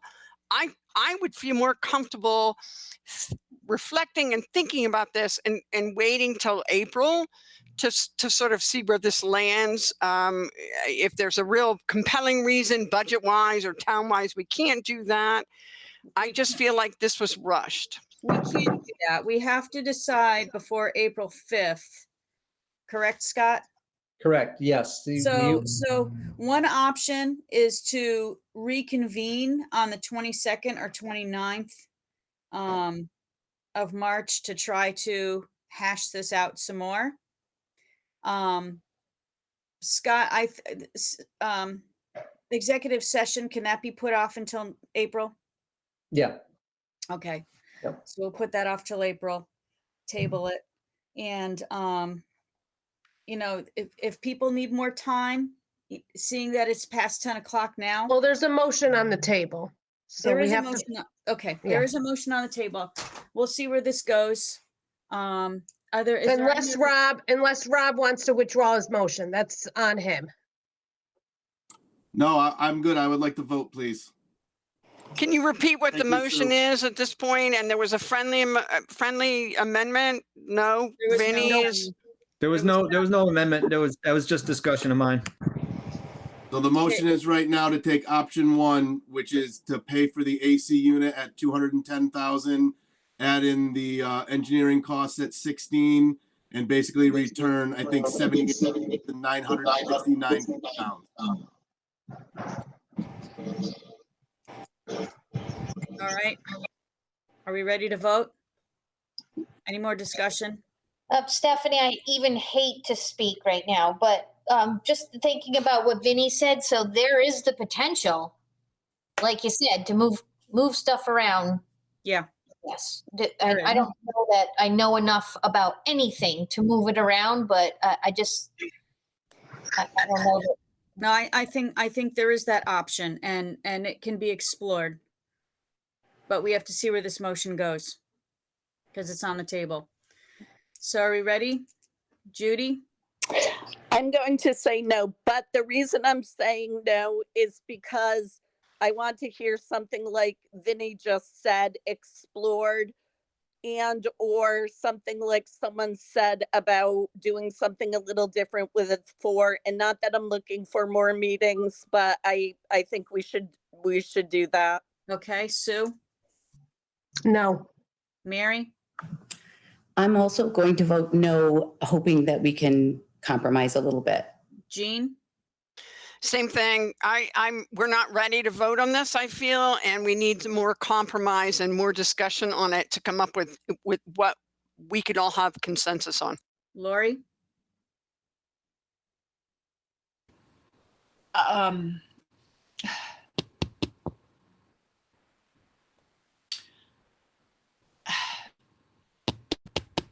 going to vote yes. Kathleen?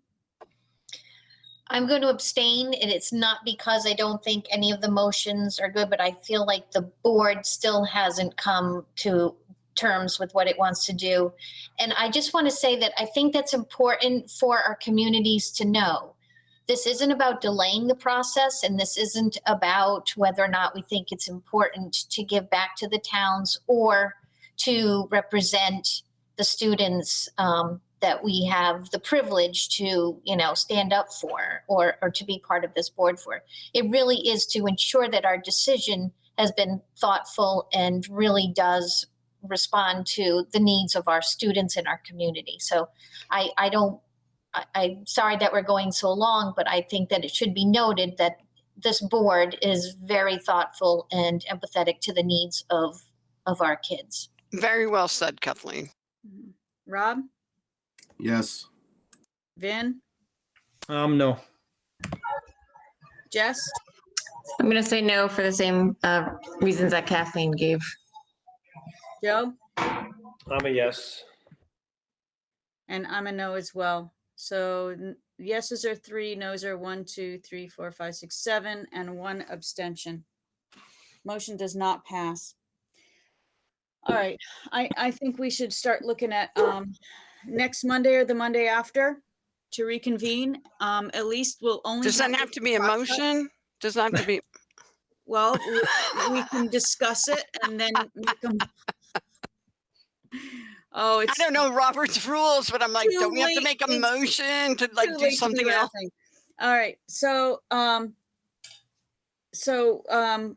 yeah, at least the next meeting would be solely focused on budget. If we put this off, do we On budget or on this particular element of the budget? Yeah, This. thank you. Clarifying. Hey, Are we going to throw executive session into that too, Stephanie? That would, Scott, what do you think? I appreciate all of your deliberations and your passion on this. I would sincerely hope that our next meeting would be a significantly shorter than this, and that our thoughts will be a little more, formulated. So I would think that we should be able to resolve this pretty quickly if we have a week to sit on it, and we'll certainly be happy to get any additional information. So I would say yes, adding the executive session to this to the next meeting would be. What I think would be helpful, the sort of PowerPoint slides are great, but a one-page summary. Here's what happens if you do 1. Here are your options, going forward for 2, 3, and 4. So, because it's hard to follow. I'm not I read things. I'm not a verbal listening good person. So it would be good to have a one-page kind of scenario about the surplus versus the what goes forward versus what gets given back to the towns beyond what we've gotten in the PowerPoint slides. That would help me decide immensely. Okay. These are sparse, and I need more about if we choose 4, what happens and why are people talking about how much will be left at the end of the year and what happens to that surplus, especially to people new to the board. I think they need to understand that. Okay, can we talk about dates? Is there, rather than say who is available, is there anybody not available next Tuesday on the 22nd? You said Tuesday, right? I did say Tuesday. I meant Monday. Monday the 20th. Oh, gosh, sorry. I know I am not. Just because EastCon, that's the only night that we're open, and I've taken the last couple ones off of it, and okay. I don't think they'll let me do that again. Anyone else not able to make it next Monday on the 22nd? I'm away. I'm not sure what my schedule is going to be on that night. So yeah, I have a conflict too. Okay, so that's 3. How about the 29th? I'm free. Oh. Anybody not free on the 29th? I'm not. I probably won't be on a Monday until April. Do we want to look at another day of the week? Sure. Tuesday, the 23rd. I'm getting my second shot that afternoon in Bridgeport, so I'm hoping I'd get back in time. How about it took my husband 15 minutes to get his today. So, the 23rd, do people think they have that free? Works for me. I do. Anything. Okay. Why don't we schedule it on the 23rd? Maybe Kathleen, you can, I might be late, so somebody else can start the meeting at least for me. With pleasure, but you'll be back, I'm sure. So I'll try. So all right, Scott, can you do some of the pre-work for that meeting? And it sounds like, and I agree, it's a board that cares that and I think the deliberation or not being super clear with an opinion means people are open-minded. But I'm hoping that you can maybe carve out a couple of more compromise scenarios, like what Vinny said. They keep putting their hands.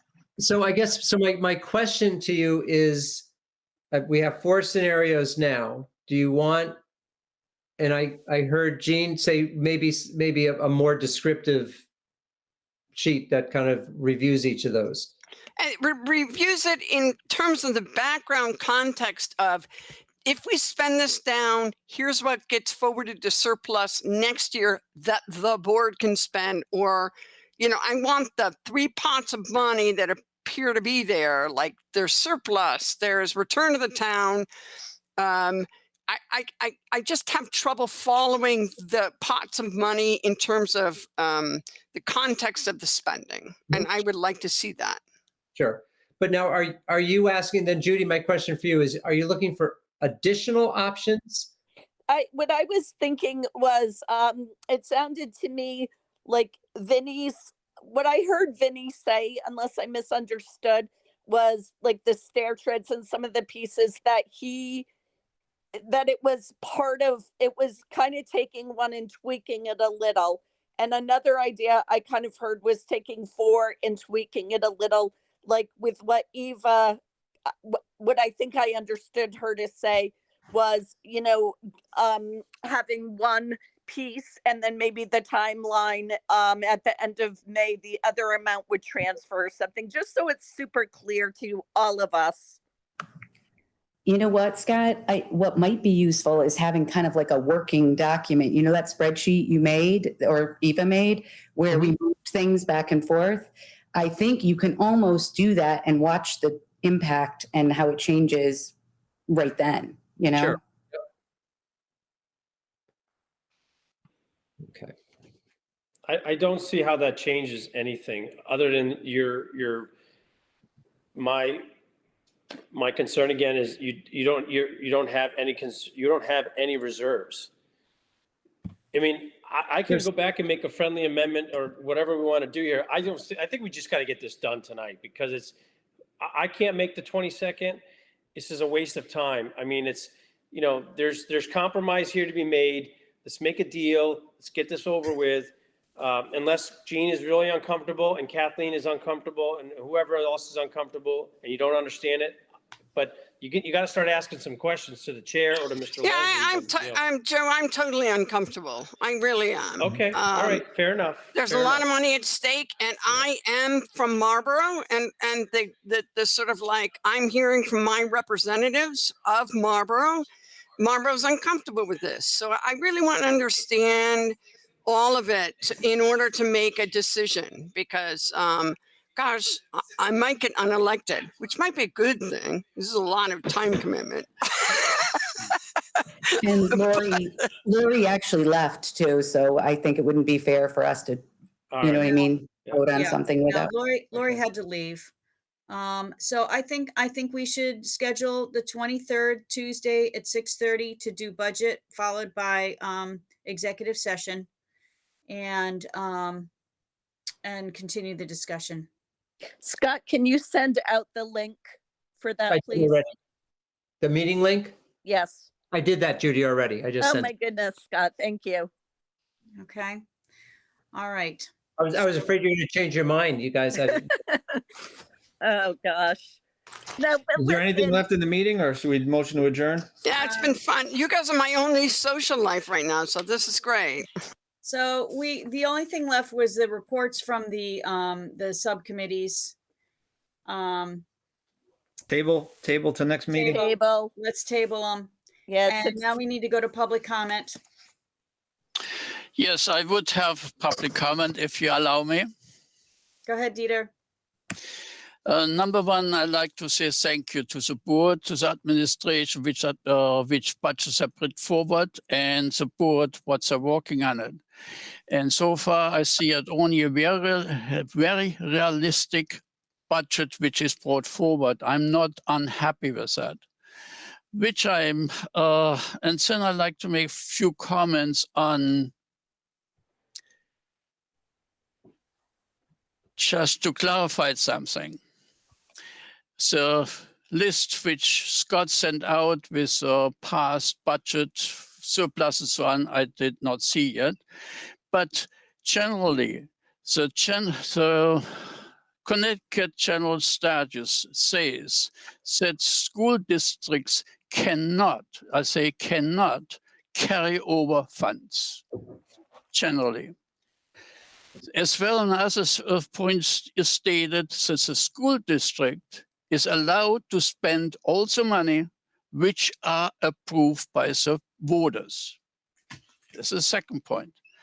Then the next point is in 2005 or between 2005 and 2008, the law was amended by the and says that the regional schools only can carry over 1 or 2%, depends which district.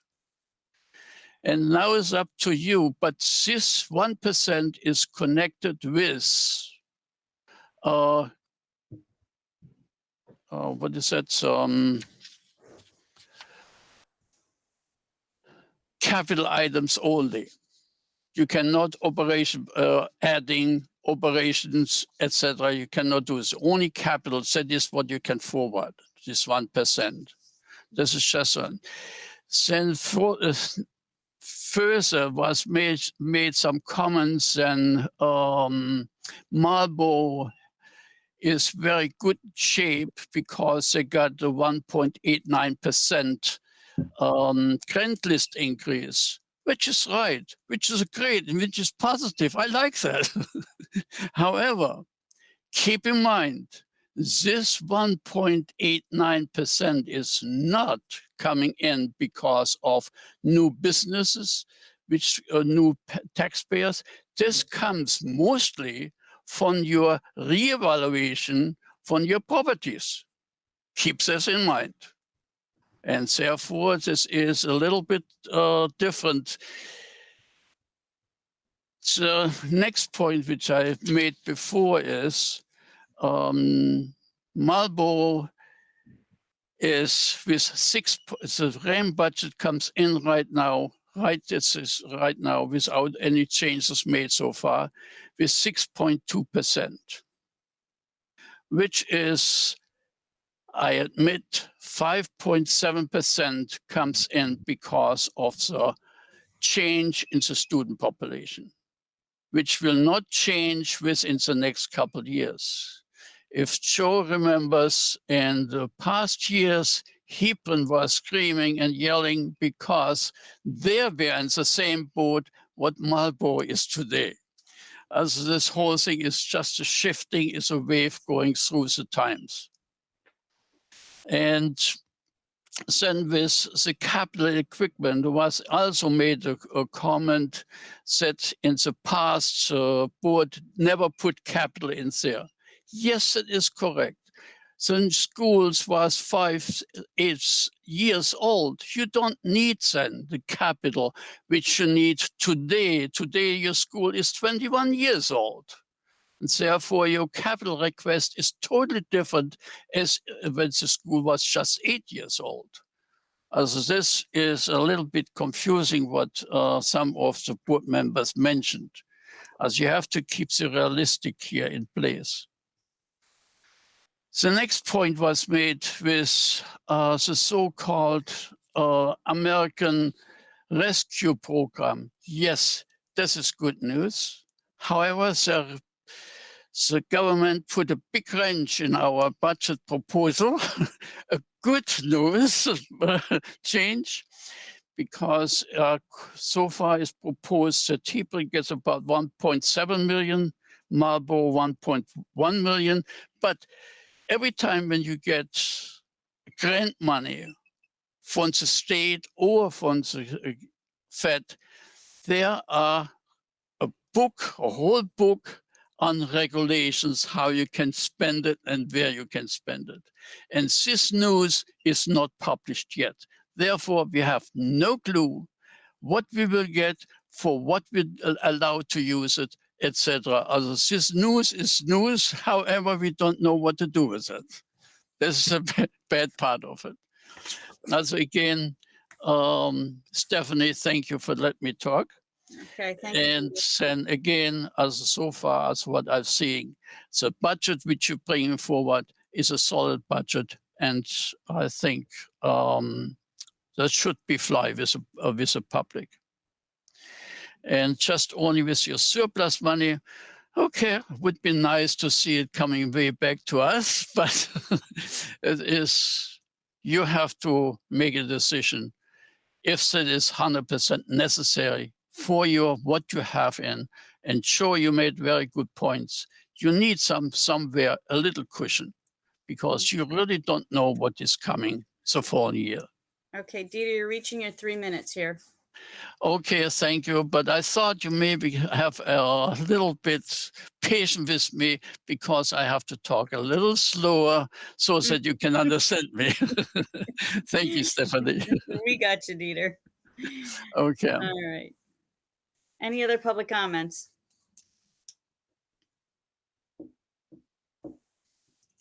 Okay, hearing none. Is there a motion to adjourn? I make a motion to adjourn. Seconded, Jean. All in favor? Yes. Aye. Opposed? All right, passes. Good night, everybody. We'll see you on the 23rd at 6:30. And please reach out if you have any questions. Thank you, Ellen. Thank you, Dieter, for hanging in there to share that. That was important.